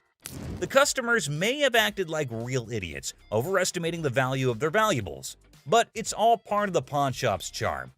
We can't wait to share this hilarious encounter with you guys. Trust me, it's gonna be a riot. It's a reminder that in the crazy world of pawn shops, you never know what surprises are waiting around the corner. It's like a never-ending treasure hunt, and we're loving every minute of it. So until our next adventure, keep your eyes peeled for those hidden treasures out there. Whether you're with us at the pawn shop or exploring elsewhere, you never know what gems you might stumble upon. Stay tuned for more craziness from the Pawn Stars team. Catch you on the flip side, treasure hunters. Thanks for joining us, my fellow treasure hunters. Don't forget to hit that like button, subscribe for more jaw-dropping moments, and remember to push that bell icon. See you in the next one. Good day, sir. Have a good day, my man. Yes, sir. Oh, mother. Oh, man. Who the you calling him? Really? You the ugliest two sisters I've ever seen in my life. Check out the wildest, most intense moments on Hardcore Pawn, where customers and staff bring the heat. And also get ready for some serious craziness at the pawn shop. Just another day at the pawn shop where we've got a mix of decent customers and, well, some pretty pathetic ones. Take this guy, for example. He may seem all laid back, but is he really? What you got here? That's a watch my grandmother gave me. Wow, this dude received a watch from his grandma, which is pretty sweet, right? But here's the thing. He's convinced it's solid gold and expects a fat stack of cash for it. Well, let's hook him up with the amount he's hoping for. Let's find out. 500. The problem is the metal on it is just stainless steel. Well, the metal on it is just stainless steel, so that's disappointing. But how will this guy take it? Yeah, you see this discoloration on the side? No. You don't see the rose? Whoa, hold up. This dude just flat out rejected it without even taking a peek. Talk about a major red flag, am I right? Less than explain. In between the links were gold plated. The gold plating had rubbed off. The watch had no value. And then this guy's like, can I get someone else to check it out then? Because Les shut down his hopes of getting any cash. Whoa, okay, Mr. Expert. This dude is seriously not happy about it. Value. It does have value. How about your chain? You want to pawn me your chain? Anyway, being the sweetheart that he is, Les brings in another dude for a second opinion. just to be fair. But what happens next is totally mind-blowing and straight up disrespectful. Brace yourself for this one. It's gonna shock you. Does this bozo know what he's doing? Well, I wouldn't really call him names. Seriously, this dude needs to chill and get a grip. I mean, who does he even think he is? Anyway, from that point on, things started spiraling down, and honestly, it's for all the right reasons. 500. Nothing. Stop being a bitch. Now, Les ain't about to tolerate any disrespect, and nobody should. And this jerk is about to experience a dose of his own medicine. And let me tell you, it's not a pretty sight. Check out what Les has in store for him. Give me my mother, man. Come over here and pick this bitch. Oh man, this dude is about to get serious flipping off, I kid you not. You know what goes down with idiots like him? They're in for a rude awakening. You, get him. Yeah. Let's go, my man. Have a good day, sir. Have a good... Gotta admit, that was seriously hilarious. What did Les have to lose? Nothing at all. But this guy, oh yeah, he got exactly what he deserved. The man just couldn't stop with the curses. Yes, sir. Let yourself out. Let yourself out. Oh, you think this was intense? Well, hold on tight, because you haven't seen anything yet. So this dude walks in, right, and he brings in some equipment, no beating around the bush, and straight up expects a cool $100 for it. Can you believe that? Like, I'm trying to get at least 100 for it. 100,000? Yeah. I won't even be able to sell it for. Well, the guy just flat out tells him that there's no way he can cough up $100. So the customer's disappointed, but hey, at least he's keeping his cool, right? So how much can you give me, man? 20 bucks? Well, we're clueless about what this dude's gonna pull off next. But hold up. Seth comes swooping in to handle the situation like a boss. Let's see how he tackles it. Sitting on the back? Do you know what it is? It don't matter how many you sitting on in the back. Because then I can't. Well, things are seriously heating up, and it's turning into a real mess. Seth tries to talk some sense into the guy, but he's just not cooperating. And instead, he's shouting like there's no tomorrow. Dollars for this. You paid 200 for that, I overheard? Yeah, I mean, really, you paid 200. So Seth breaks it down for him, saying it's not even worth $100. But this dude is now causing a scene, making a big fuss that's grabbing everyone's attention, to be honest. I'm trying to get money for it. I've been waiting in this line for an hour. I need more than This guy seriously needs to calm down. He's dropping way too many curse words. And honestly, it's gonna be his one-way ticket out of the shop. That's when Les steps in to take charge. Let's see how that plays out. You gonna do old man? Who you calling old mother? Old man? No way, he actually said that? Like seriously, what the heck? This guy just keeps digging his own grave, making the situation even worse for himself. Brace yourself, because what he does next is gonna leave you absolutely stunned. Oh, no. Really, mother? I got this. I got it. You wanna give me more than 20? Oh my god, seriously? Can you believe it? This dude actually tried to mess with Les and thought he could get away with it without being kicked out. That's some messed up behavior right there. Like, what on earth was he even thinking? Wait for an hour. Really? Me? You? Well, he totally got what he deserved. But guess what? That's not even the end of it. Brace yourself for this next one. So, this lady strolls into the store wanting to treat herself to a fancy watch. She's all sweet and ready to drop some cash. What could possibly go haywire, right? This will be good. Okay. This one. This is really pretty. Now, this lady is seriously contemplating whether she should go for it or not. So, what's your take on it, guys? You think she'll end up taking it or not?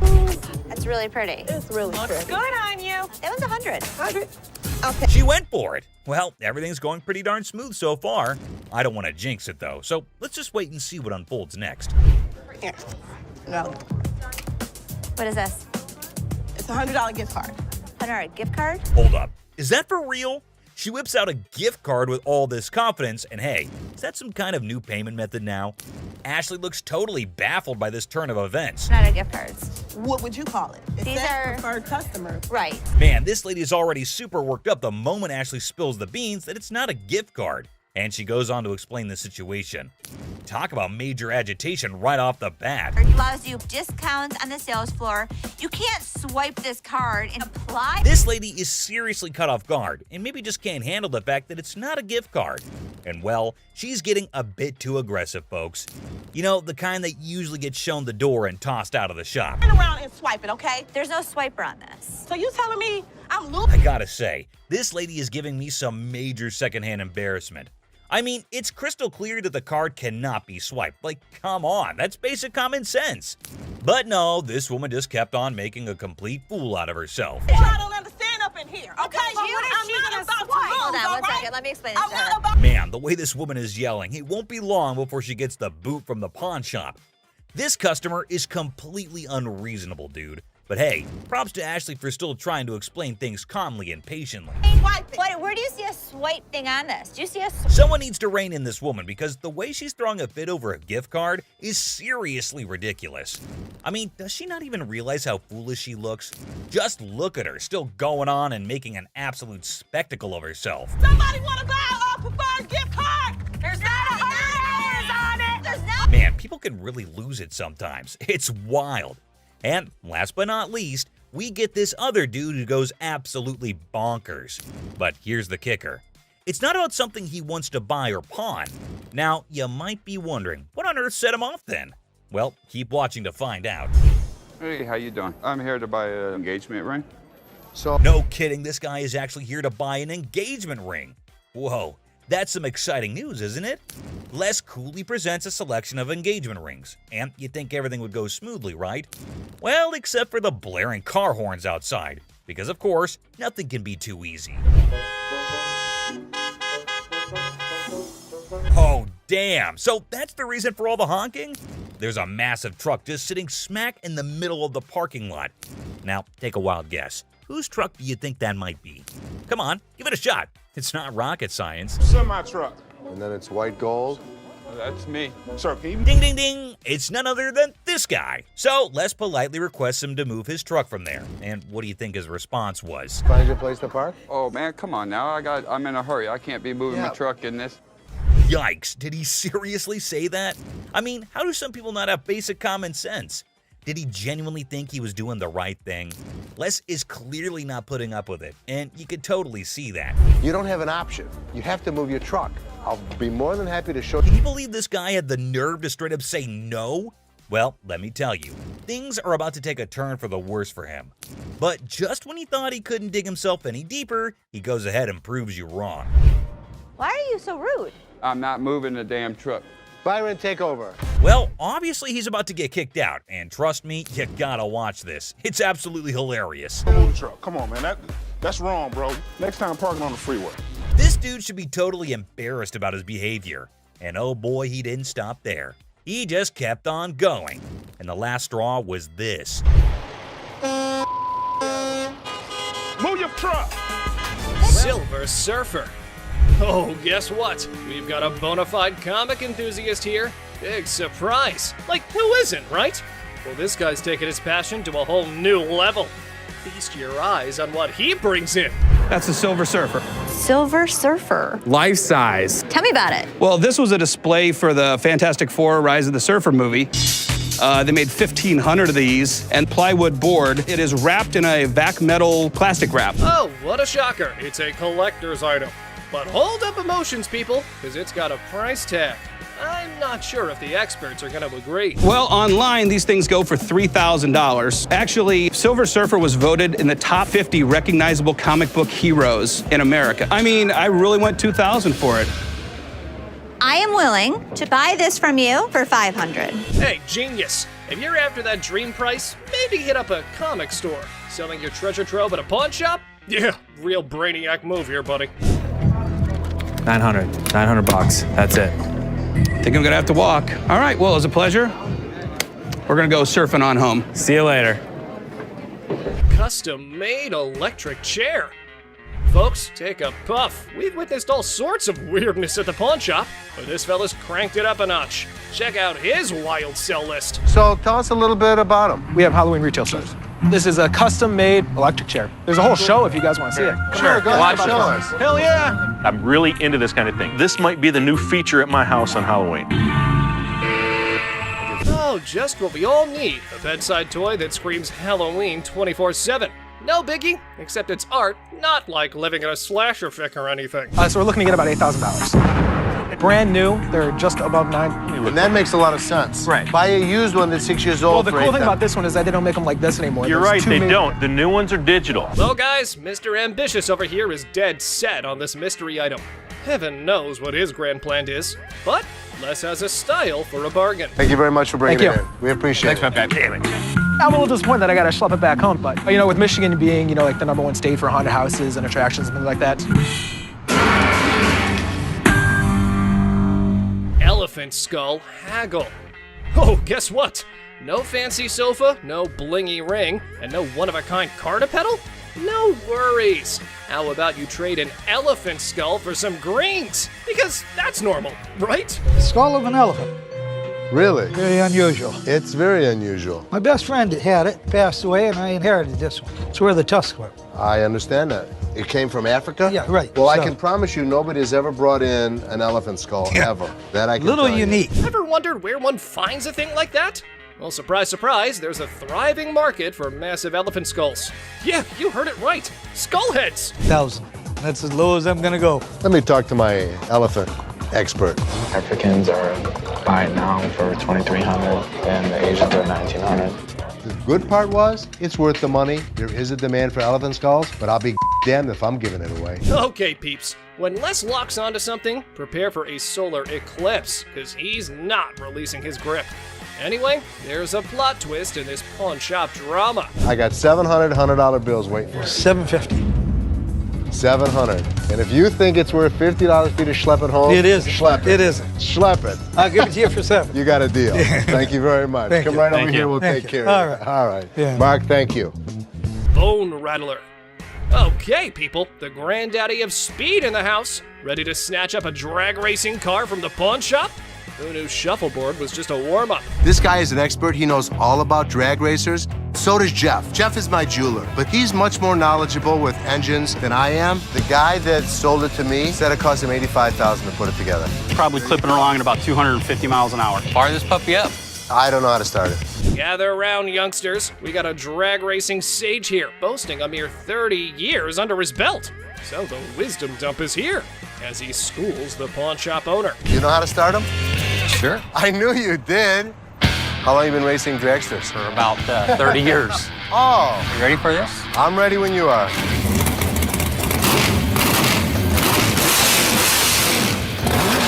All right, Mr. Been There, Done That. Let's see if your drag racing tales can seal this deal or take a nosedive. Now, coming straight to the negotiation. 20 grand. 7,500. I don't think so. If you give me the money today, 15,000. I'll throw the skeletons in for free. We have a deal for 15,000? I guess so. Thank you very much. Have a good Enjoy day. your new car. Mechanical bull. Ah, the good old days of Wild West bull riding and rugged cowboys. Some dude missed the memo that it's not exactly the trendiest scene nowadays. Time to catch up, y'all. Going for a ride in my parking lot, or what are we doing? Let's have a little fun, girl. We're trying to sell our mechanical bull. Why do you have it? A Western-themed restaurant bar before, and that was the theme. We put the bull into the bar. Well, slap on those cowboy hats. We got ourselves a scene here. But seriously, who's taking bets on whether they can wrangle a decent price for that rodeo-style bull riding? Let's say you were to buy these brand new. How much do they cost? They cost around $15,000 to $20,000. How much do you want? $15,000. So if I was to buy this brand new or buy this used from you, it's the same price. Rental companies rent these out for $750 a day. There's a lot of revenue potential. Ah! Man, sad to see these alpha men taking back their bull home. But folks, hold on to your hats. Maybe Ashley has something else in her mind. 3,000 right now. 45. 31. 39, you pack it up. That's my bottom dollar. 34. I can't do it. Sorry, good luck. Dr. Death's van. Step right up, viewers. You've heard of Dr. Death, but today's highlight is the van that spotlights as the ride for assisted suicides. Because nothing says vacation like a one-way ticket, right? This is a 1968 Volkswagen van owned by Dr. Death, Jack Kevorkian. By Dr. Death. This is the actual van that he did his first and several other assisted suicides in. Jack Kevorkian was an iconic figure in the city of Detroit. We're not aiming for a Valley of Chrome farewell tour this time. Mr. Big Bucks here wants a six-figure sum. Brace yourselves, because Les has his few concerns all queued up. It is a piece of history. I like buying weird You won't find another one. The problem is, it doesn't make sense to spend 6 figures on something like this for me. Well, you either love it or hate it. But I love it. This is definitely a piece of Detroit. A van oozing that delightful combo of creepiness and death vibes. So legit. However, why not throw in another expert opinion? Let's see how that went. So 10,000 ain't gonna buy it. No, I'm in the 6-figure range. 20 grand? No. 25 grand. 30 grand. 50 grand? 30. One time. 50. 30 cash right now. Bizarre bikini. Check out this granny of the century who strolls into the pawn shop with an elderly figure that has a lot to do with, I don't know. You have a look and maybe you decide. Which is the doll? I heard that. I'm undressing her. What can I say? A really nasty looking woman, but a very cool item. Yep, that's about accurate. You just saw a long-legged granny in a bikini. All the efforts are done in the name of art. However, our granny here invested in this model. How much did you want for this thing? I'd like to get $500 for it. This thing is art. It's a very cool item, but not for that price. She's really cute. I mean, she's really fun to look at, but it's not going to be even close to 500 bucks. Never mind, that was gonna be a deal breaker. Unless Les had some more quotes to add to the art piece, this stirs things up for the selling mix. Here this woman was playing my game, and I was losing.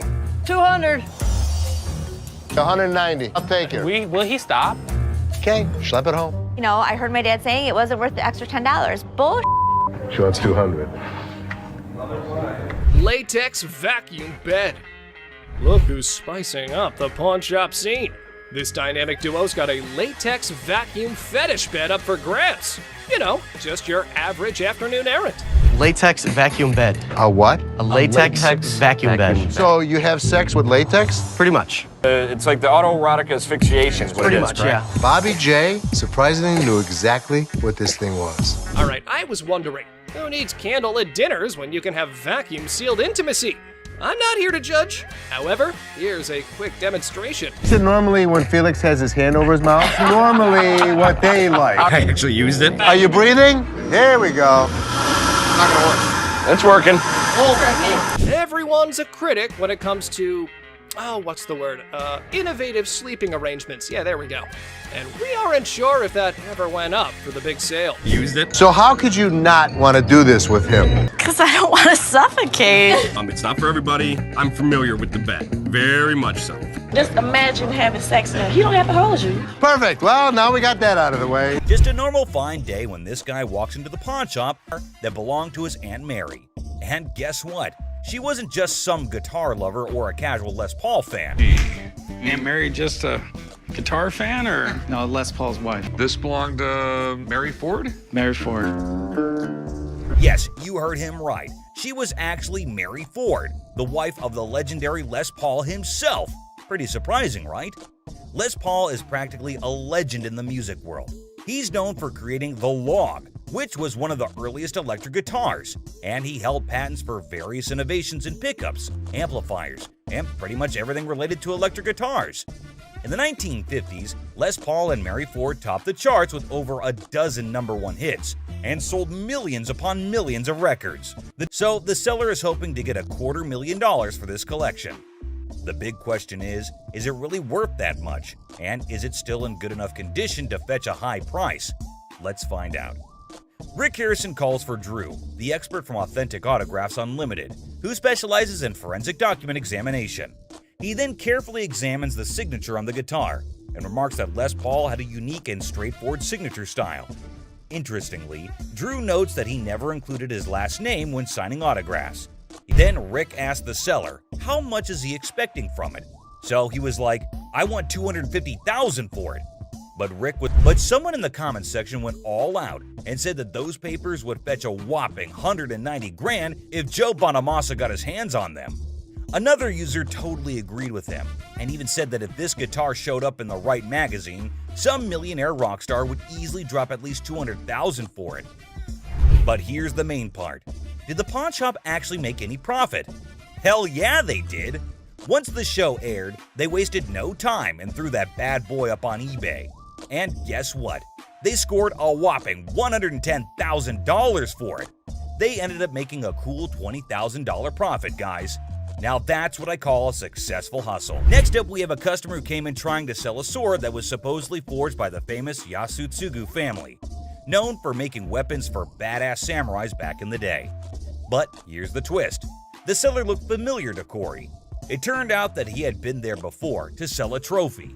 You'll be thinking what kind of trophy it must be. Maybe some ancient artifact or something, right? But no, it was actually a Grammy Award. Yes, all in excitement, Rick bought it, but later he found out that it was not allowed to be sold. Oops, I can see a great loss there. Because of that now, they had to be extra careful before dealing with this sword. They weren't sure if it was a legit samurai sword or just some ninja knockoff. The seller is a lawyer and claimed he had received the sword as payment for his legal work. Pretty cool, huh? Some users are even cracking jokes about why the guy was so willing to sell such a masterpiece. One such comment was he must have been scared of his wife's anger, whose eyes are always fixated on that sword. And if she ever gets her hands on it, she's ready to knock him off. Talk about a dangerous situation. Another user said he got robbed? Well, we have to wait to see the actual plot. Taking the lawyer's word for it, Corey decided to take the risk, and then he went ahead with the purchase, even without having an expert to check its authenticity. I mean, let's be real, that was pretty foolish, right? I mean, who was going to check if the thing was actually legit or not? So they asked the seller how much he wanted for it, and he said $5,000. The buyers were skeptical about its condition and started throwing offers as low as $800. That's a crazy drop. But the seller fought back, saying every bit of that sword is worth the full $5,000. If you're gonna hold my feet to the fire and make me pay as much as I can, it's gonna be $1,500. I'll come down to 2,000. I've got 5 of them right there. The shop wasn't ready to pay that much without knowing more about it, so Corey went up to $1,200. He was trying to get the best deal he could, but the seller didn't budge. They went back and forth until finally the seller settled for Corey's offer of $1,500 just to get Rick off his back for that Grammy thing. After buying the sword, Corey was not at peace and was restlessly waiting for the expert who was out of town during the appraisal. Finally, he got to meet up with Mike Yamasaki, the expert, and Corey explained how he took a shot in the dark and bought the sword without knowing if it's actually worth the money. So, after taking a small glimpse at it, Mike recognized it as a samurai sword and told Corey the history of the sword. He stated that after World War II, around 3 million Japanese swords were taken out of Japan by the occupying forces. In those days, the Japanese warriors, also known as samurai, were skilled professional fighters, and the samurai sword was like their badge of honor.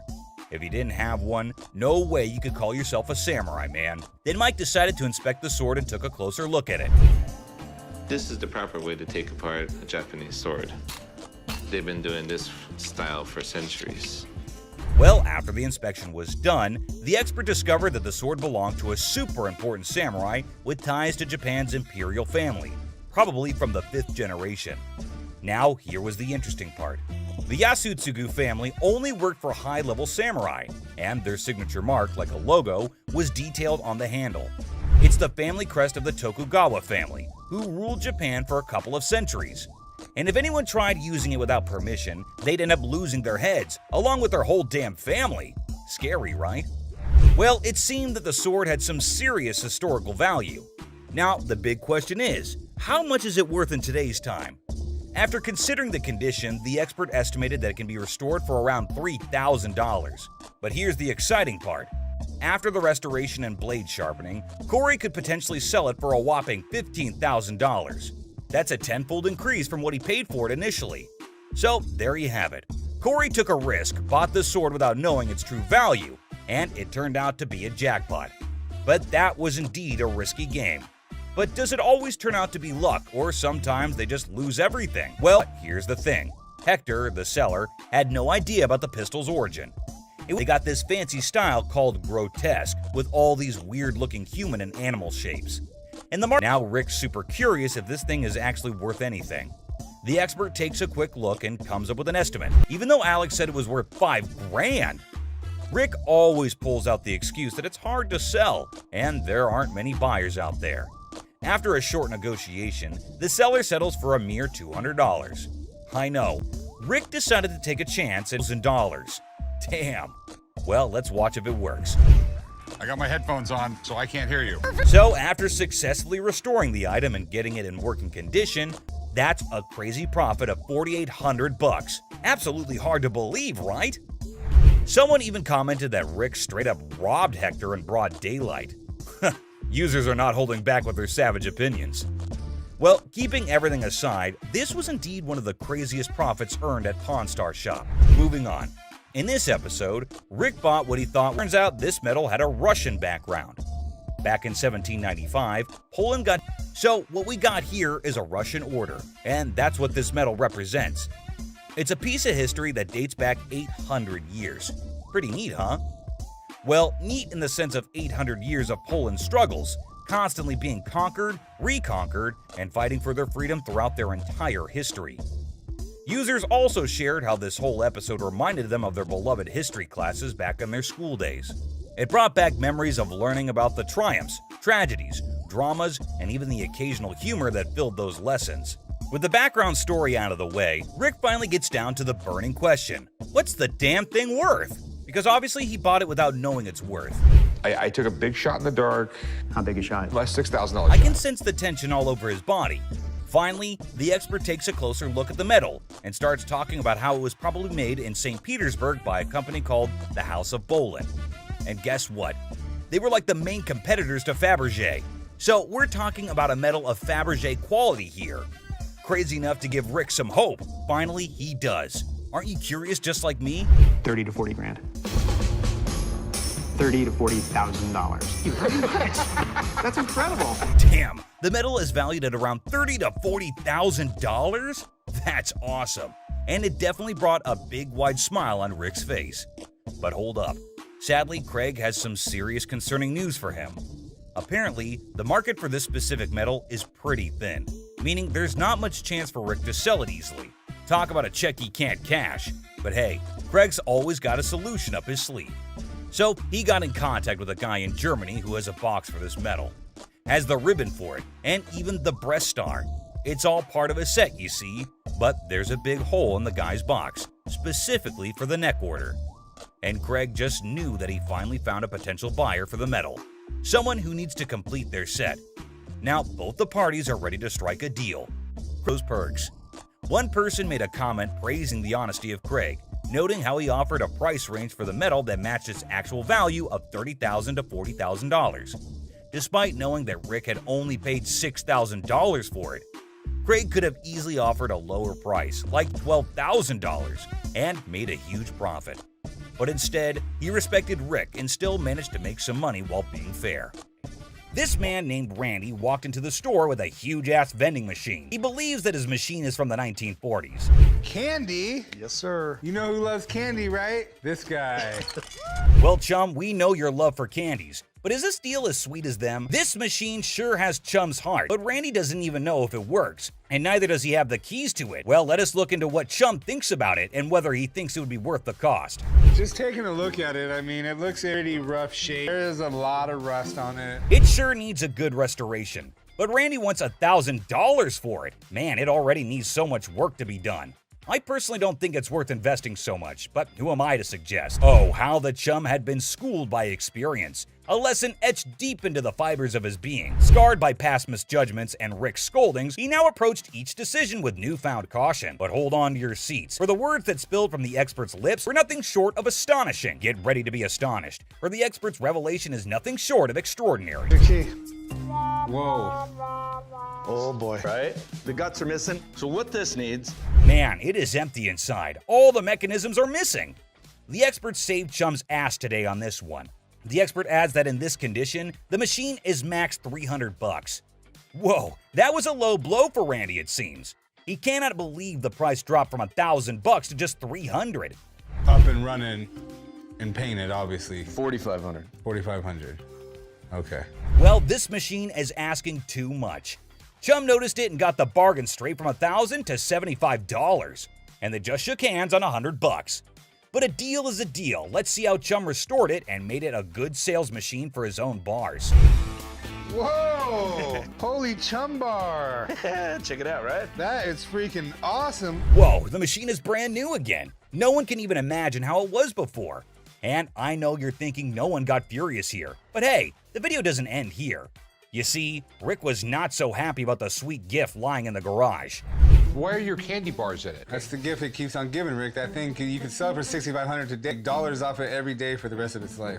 Rick's fury reaches its boiling point as he directs his anger toward Chum. With intense frustration in his voice, he makes it clear that he's had enough. In a sharp and cutting tone, Rick declares that if anyone wants to get their hands on Chum's chocolate bar, they can simply take a stroll across the parking lot and purchase it directly from the store. No more concessions or accommodations. The message is clear. Rick has drawn a line in the sand, leaving Chum to face the consequences of his actions. It's a harsh ultimatum that hangs heavily in the air, leaving Chum to contemplate the future of their strained relationship. Will Chum take the opportunity to make amends, or will the rift between them widen further? Only time will tell how this explosive situation will unfold. Ah, the timeless dance of irritation between Chum and Rick, an intricate routine that never fails to provoke a symphony of exasperation. As a well-worn melody played on a perpetual loop, Chum's knack for pushing Rick's buttons has become a legendary saga of vexation and amusement. With each encounter, their interactions tread the line between exasperated sighs and affectionate eye rolls, a delicate balance that keeps the audience captivated.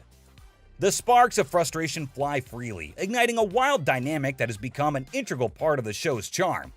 So, dear observer, prepare yourself for yet another chapter in the saga of Chum and Rick's fierce relationship, where irritation and amusement intertwine in a dance that never ceases to entertain. Did you know that Chum's not just passionate about candies, he is passionate about diving as well? You can't even imagine what he buys next. He goes to buy a sailboat.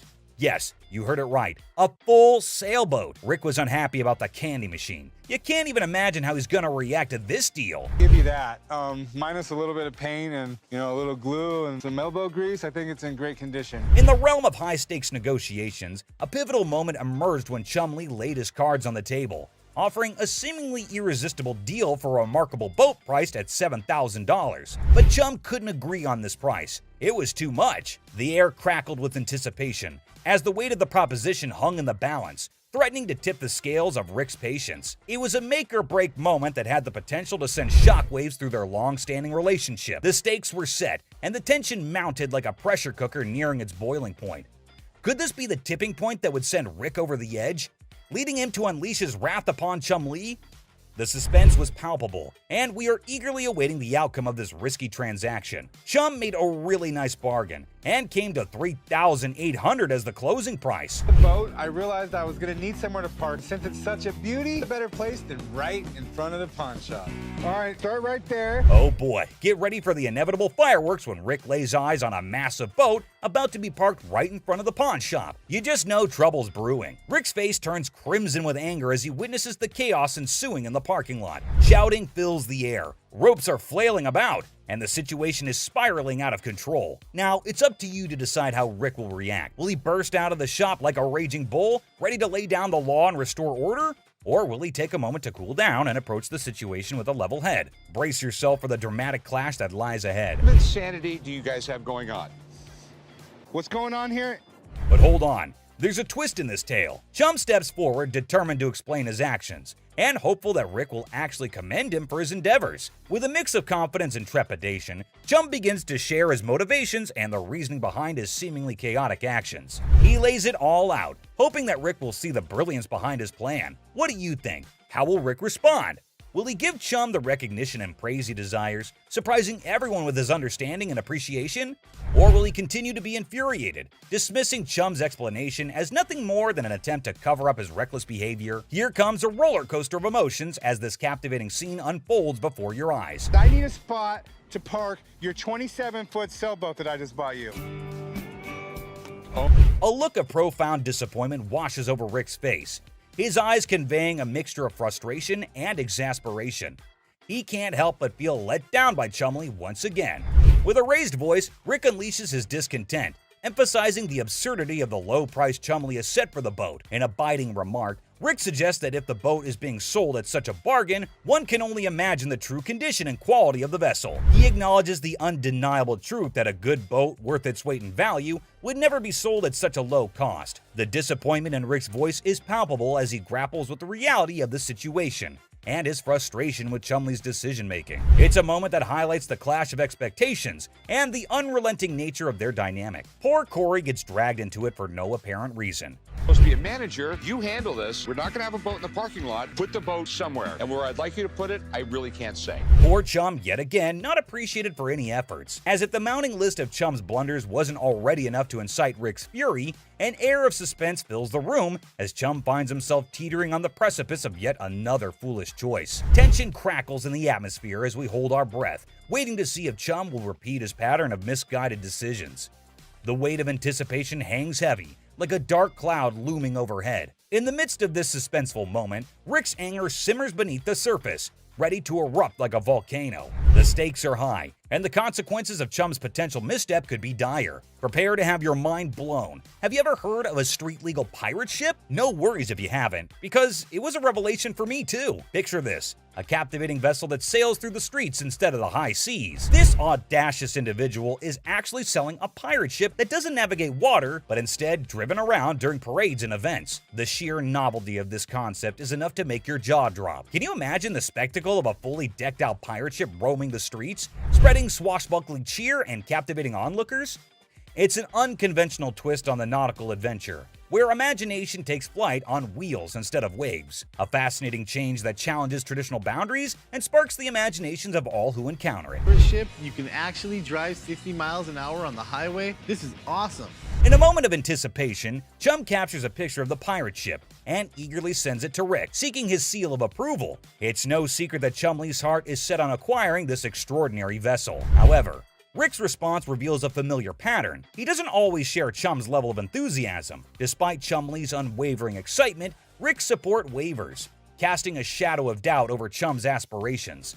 Nevertheless, amidst the uncertainty, Chumley embarks on an unforgettable adventure on the ship, immersing himself in a world of whimsy and joy. The pirate ship becomes a catalyst for moments of pure bliss as Chumley discovers a sense of freedom and exhilaration that he has never experienced before. It's a testament to the power of chasing dreams, even in the face of skepticism.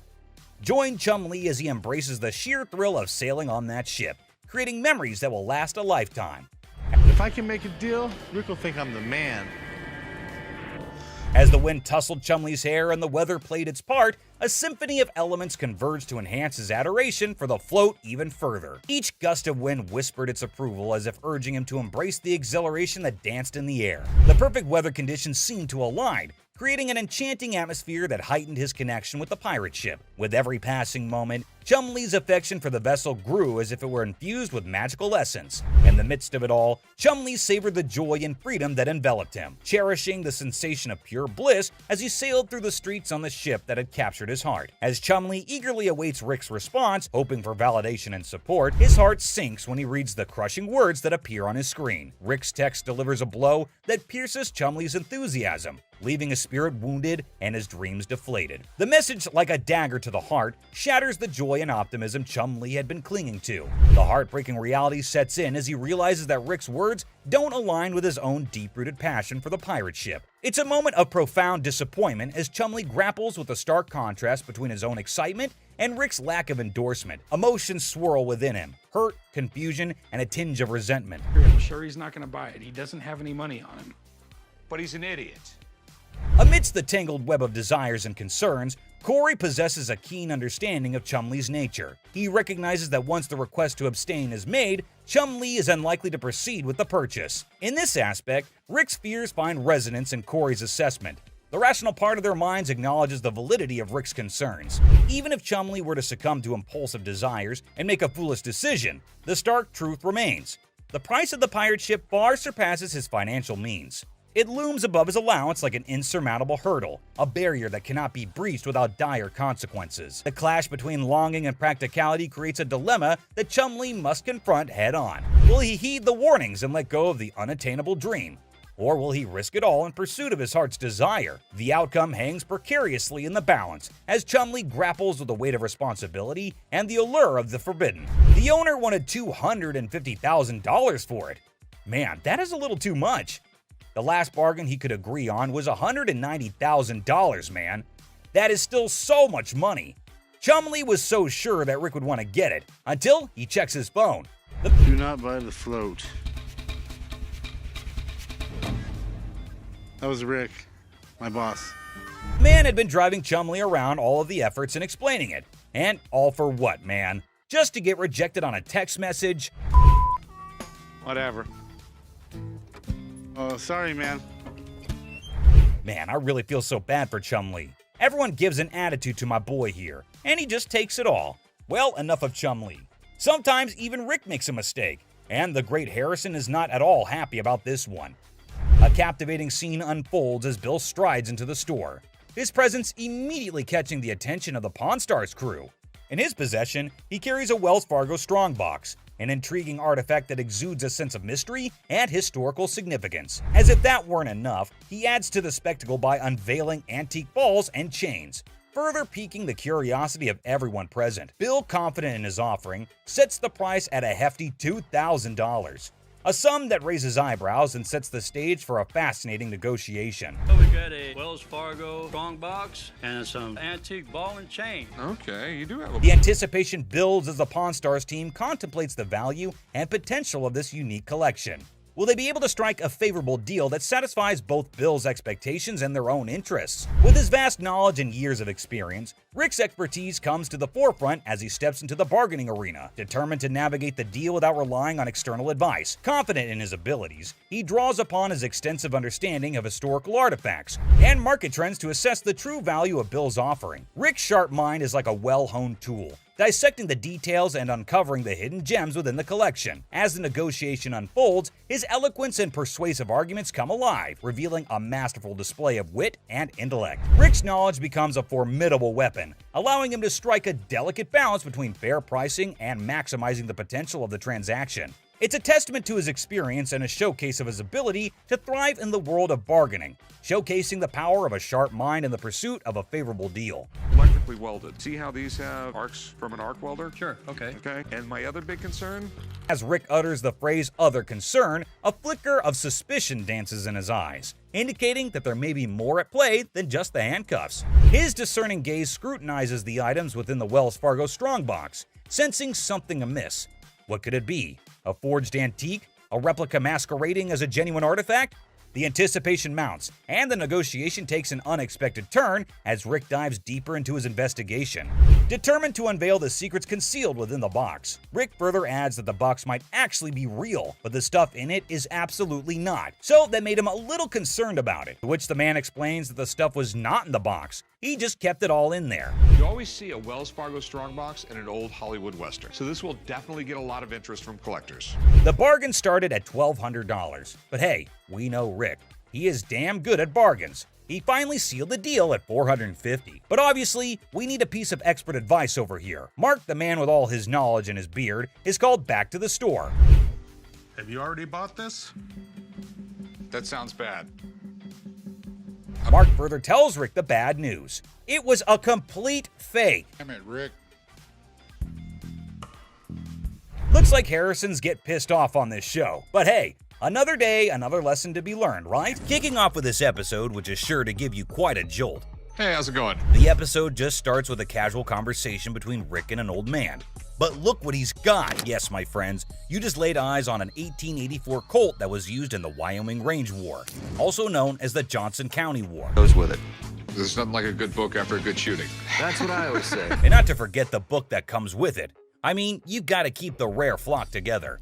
Rick, as usual, begins his quiz, asked a whole lot of questions before investing his money into something that a normal person would have bought in a heartbeat. So how exactly did you get the gun? My father got this from the great-great-granddaughter of Fred Koch. Are these many questions ever asked while I go to sell something antique? Maybe. How would I know? I've just gone to the shops to buy something, never to sell anything. But wait, it seems like he practiced it the whole night, answered all the questions like a pro. That man did better than the rest of us would do in our lives. Tough college times. Wait, what did my eyes just witness? Rick narrating the whole Wyoming Range War story. Basically, large cattle barons feuding with really small cattle ranchers. The small guys were stealing cattle. It felt like a whole history lesson to me. I must say, Rick does have some insane knowledge about antiques. The way he narrated the whole thing was nothing less than an informative history class. Not gonna lie. Moving further, we see Rick's intelligence as he checked all the details provided on the document just like a professional would. This is a 45 caliber. This is a 45 caliber. It's a 5.5-inch barrel. That's a 5.5-inch barrel. With this line, when you throw on a personal story that actually ties a cowboy to a gun, that's the kind of thing collectors love. I can see he clearly knows how to hit the proper note. But when you throw in a personal story that actually ties a cowboy to a gun, that's the kind of thing collectors love. Without a second thought, the man quoted $55,000 for the gun. What do you think? Are Rick and the old man on the same page? Well, for you to know that, you have to continue watching. I'd like 55,000. 55,000? And obviously, before getting such a huge amount out of his pocket, he wanted a second opinion on the matter, for which he called an expert. Get someone down here, he'll tell me if it actually belonged to this guy. To be honest, I really don't get it. How can one identify if it's original or fake by just looking at some words written on a piece of paper? Anyway, who am I to say anything? What we have here, it's really hard to make that connection.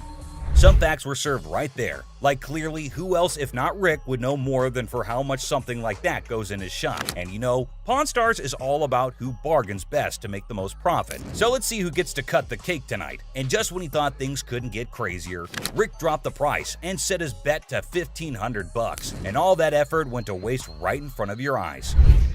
Yeah, I'm just not gonna be able to do that. I think maybe I'll see if I can maybe get some more provenance. That was pretty obvious. No one would want to sell an antique for this measly amount of money. Definitely not a very profitable deal. And with that deal went flying Rick out of Rick's hands. But in this next episode, this person walks in with a really interesting gun. But how interesting? You're about to find out. Yeah, it's like something James Bond would wear. Yeah, right. You just saw that, huh? But that's not out of a James Bond movie. That thing is as real as it gets. What can I help you with? I'm here to sell my ring pistol today. Well, you know how a gun never stays in the shop for long, be it whatever shape or size. But this thing is something I've never seen or even heard of before. Have you ever seen a pistol ring? Boy, you're looking at it right now. This is something definitely worthy of adding to the antique collection list. Come on, you have to agree with me. Everything about this pistol ring is antique, from loading it to the trigger to its hammer. This thing is a killer. Literally. You know what? If I ever went undercover on a mission, I would definitely carry this cute little devil. James Bond, we just found your vibe. And I know Rick would agree with me too. Yeah, that man seems very particular about the price he's going to ask for that dangerous ring. I'm looking to get $9,000. I'll use it to buy some of the things I collect more often. I personally would wear that ring everywhere. It's an all-in-one combo, kind of a hidden treasure who can double up like your personal bodyguard. It's unreal how cool this thing is. But hey, did Rick just contradict me? Wear them just for fashion.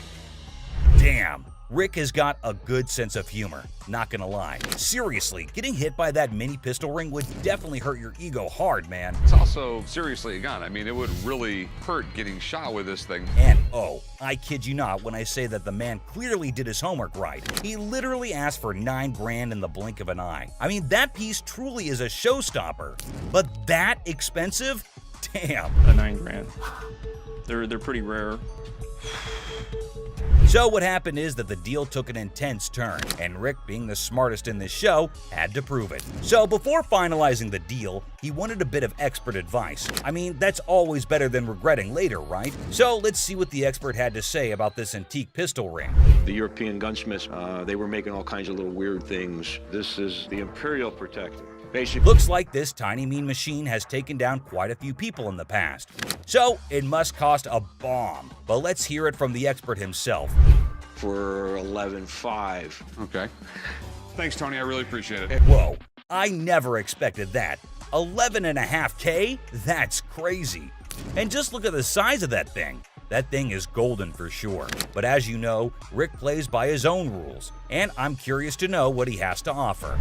I'll give you $3,000 for it. No, can't do it. Okay, so Rick is trying to settle the deal for $3 grand. But bro, that's like not even half the price the seller asked. Do you think the man will accept the offer? For someone who knew a great deal about the pistol ring, I don't think this man is gonna budge. But Rick wasn't ready to give up or give in as yet. So do you think they'd both settle on the same grounds? Who do you think is gonna win this round? Well, let me put your anxiety to rest. for here comes the moment you're waiting for. As amazing as this thing is, I'm sorry, I just can't do it. And just like that, Rick missed the chance and saw the extraordinary collector's pride walk right out of his door. But what happened in this next episode is even crazier. Working with an instrument maker and got really, really interested with the harmonica. You know how music instruments can be great collectibles. In which case, what do you think about an ancient instrument that has an emotional connection to it? Does it help double up the price? Well, I don't know about you, but I have never seen a shining gold M Hohner harmonica. We've all played a harmonica once in our lives. Right, we have. And we thought we were good at it. So for those of you who don't know who Matthias Hohner is, here's a quick history lesson for you. Hohner was a trained watchmaker born in Germany, and his company Matt Hohner AG is the oldest and largest producer of harmonicas in the world. If you want to know more about this masterpiece, here's Rick for you. So apparently the watchmaker was so blown away by the piece that this is what happened. So he saw the writing on the wall, but he was also working with an instrument maker and got really, really interested with the harmonica. Rick's knowledge never fails to amaze me. There's no question that he is a master of his job, and his trade skills are even better. But is this going to be a jackpot or a lost cause? Before Rick states his price, he found a problem with the musical piece. We get in the ballpark. Okay, all right. It's plastic, and it's not in the greatest shape. I don't know, it's not too bad a shape. The cardboard's coming off. Oh no, that's going to majorly affect the price of this beautiful piece right here. So while the seller was holding on to a grand $500, what Rick pitched was unbelievable. Here's $75 for it. $75? Wow. I would feel humiliated if I was that harmonica right now. I mean, come on, man, it's not that bad. But what can I say? Rick knows better. And the seller wasn't ready to back up, and even had a genuine reason for it. $1 to fill my truck up with gas right now. I can't take 75. I find the man reasonable. The least you can do is compensate his gas. But as you know, there are no emotions involved in business. Rick's not taken aback by anything, and sticks with his price, but he failed to grab the deal. I think he wouldn't mind much though, because the harmonica was plastic, and it was also peeling off in some places. So sadly, the seller needed to go back home with the broken instrument, and he couldn't even make enough money for gas anyway. Next up, we got this interesting thing that you'd never expect at a pawn shop. The guy just pulled in the parking lot with a boat he wants to sell. So Chum and I... Yes, it's a freaking boat! What you're looking at is a 1958 Sea Flight Glastron, and this is no common sight, y'all. Rick and Chum came to take a look at the huge and fascinating boat, and it looks like they already like what they're looking at. 57 Chevy, didn't they? Sure did. Is it a convertible? And how could something start without Chumley's irrelevant questions, right? Like always, he was more worried about the boat being convertible or not. Well, Chum, you definitely cannot expect everything to be fancy, okay? Despite that, I can't help but love Chumley's confidence. Meanwhile, the seller has made up his mind to demand a hefty $10,500 for the boat. Let's hope he can make just as much from the master of negotiation. And this time, the item in question was a timeless beauty, created in 1958, standing tall, defying the effects of time. Whoever maintained it surely did it with the utmost care and dedication. Great work right there, but I think someone is already getting busy coming up with the numbers. It looks just like the 57 Chevy I got for the old man's birthday. It's definitely tempting because Rick's already deciding how he was going to pitch this look-alike a 57 Chevy. this Glastron boat is awesome, but boats are tough to sell, so it has to be a home. Like he already said, boats are money pits. I mean, nobody would want to keep this huge boat in their homes as an antique. Quite rare, as the word suggests itself. But this seller is definitely giving Rick tough competition. With all that USP knowledge he was throwing about, he came in here ready to face the pawnbroking world. Do you know why? Because it was a little 17-foot boat. No, because it was fiberglass. No more wood boats. Wood boats were moving out. But what happened next was totally unexpected. 10-5. In an unexpected turn, the owner of the boat bravely revealed a startling price tag, $10,500. Wow, that's crazy. What do you think Rick is gonna do? Will he buy it or break it? I don't even want to make you an offer. There's too much work that's got to be done for me to make anything. Did you see that? Rick didn't even make an attempt to convince the donor to accept a lesser price. But that's exactly what the show is all about, expecting the unexpected. But you cannot miss this museum piece that just made its entry into the shop today. A man brought in an ancient coin, a portrait of Julius Caesar from the month before he was assassinated. Well, I have a coin here. It's a portrait coin of Julius Caesar from the month before he got assassinated. But before that, quick history lesson. Did you know Caesar was the first living person to be depicted on Roman currency? Back then, this honor was only reserved for the gods, so you can imagine Caesar's position in the society. So you know that having him on a coin is quite exclusive, and any historical coin collector would be yearning to get their hands on this coin. Would do what was necessary to preserve the Republic. Okay, and no matter what he did in office, Rick was taken in by the intriguing offer, and his sincerity came through, creating a favorable environment for a possible deal. Rick, though, sticks to his strategy since he was logical. As you know, the man is a smart specialist who always seeks professional advice before taking major action. But let's see what the price on offer is. how much were you looking to get out of it? I want $4,400, please. Okay. I like this man's confidence and how he's so adamant about the asking price, exactly the way it should be. The style is correct. Everything is right. Okay. It's perfectly genuine. The expert's analysis is giving us a ray of hope with each passing second. So let's see what the experts have to say. $1,500. Retail? Retail. Wait, what was that? $1,500? Are you kidding me? I thought that coin was a big deal.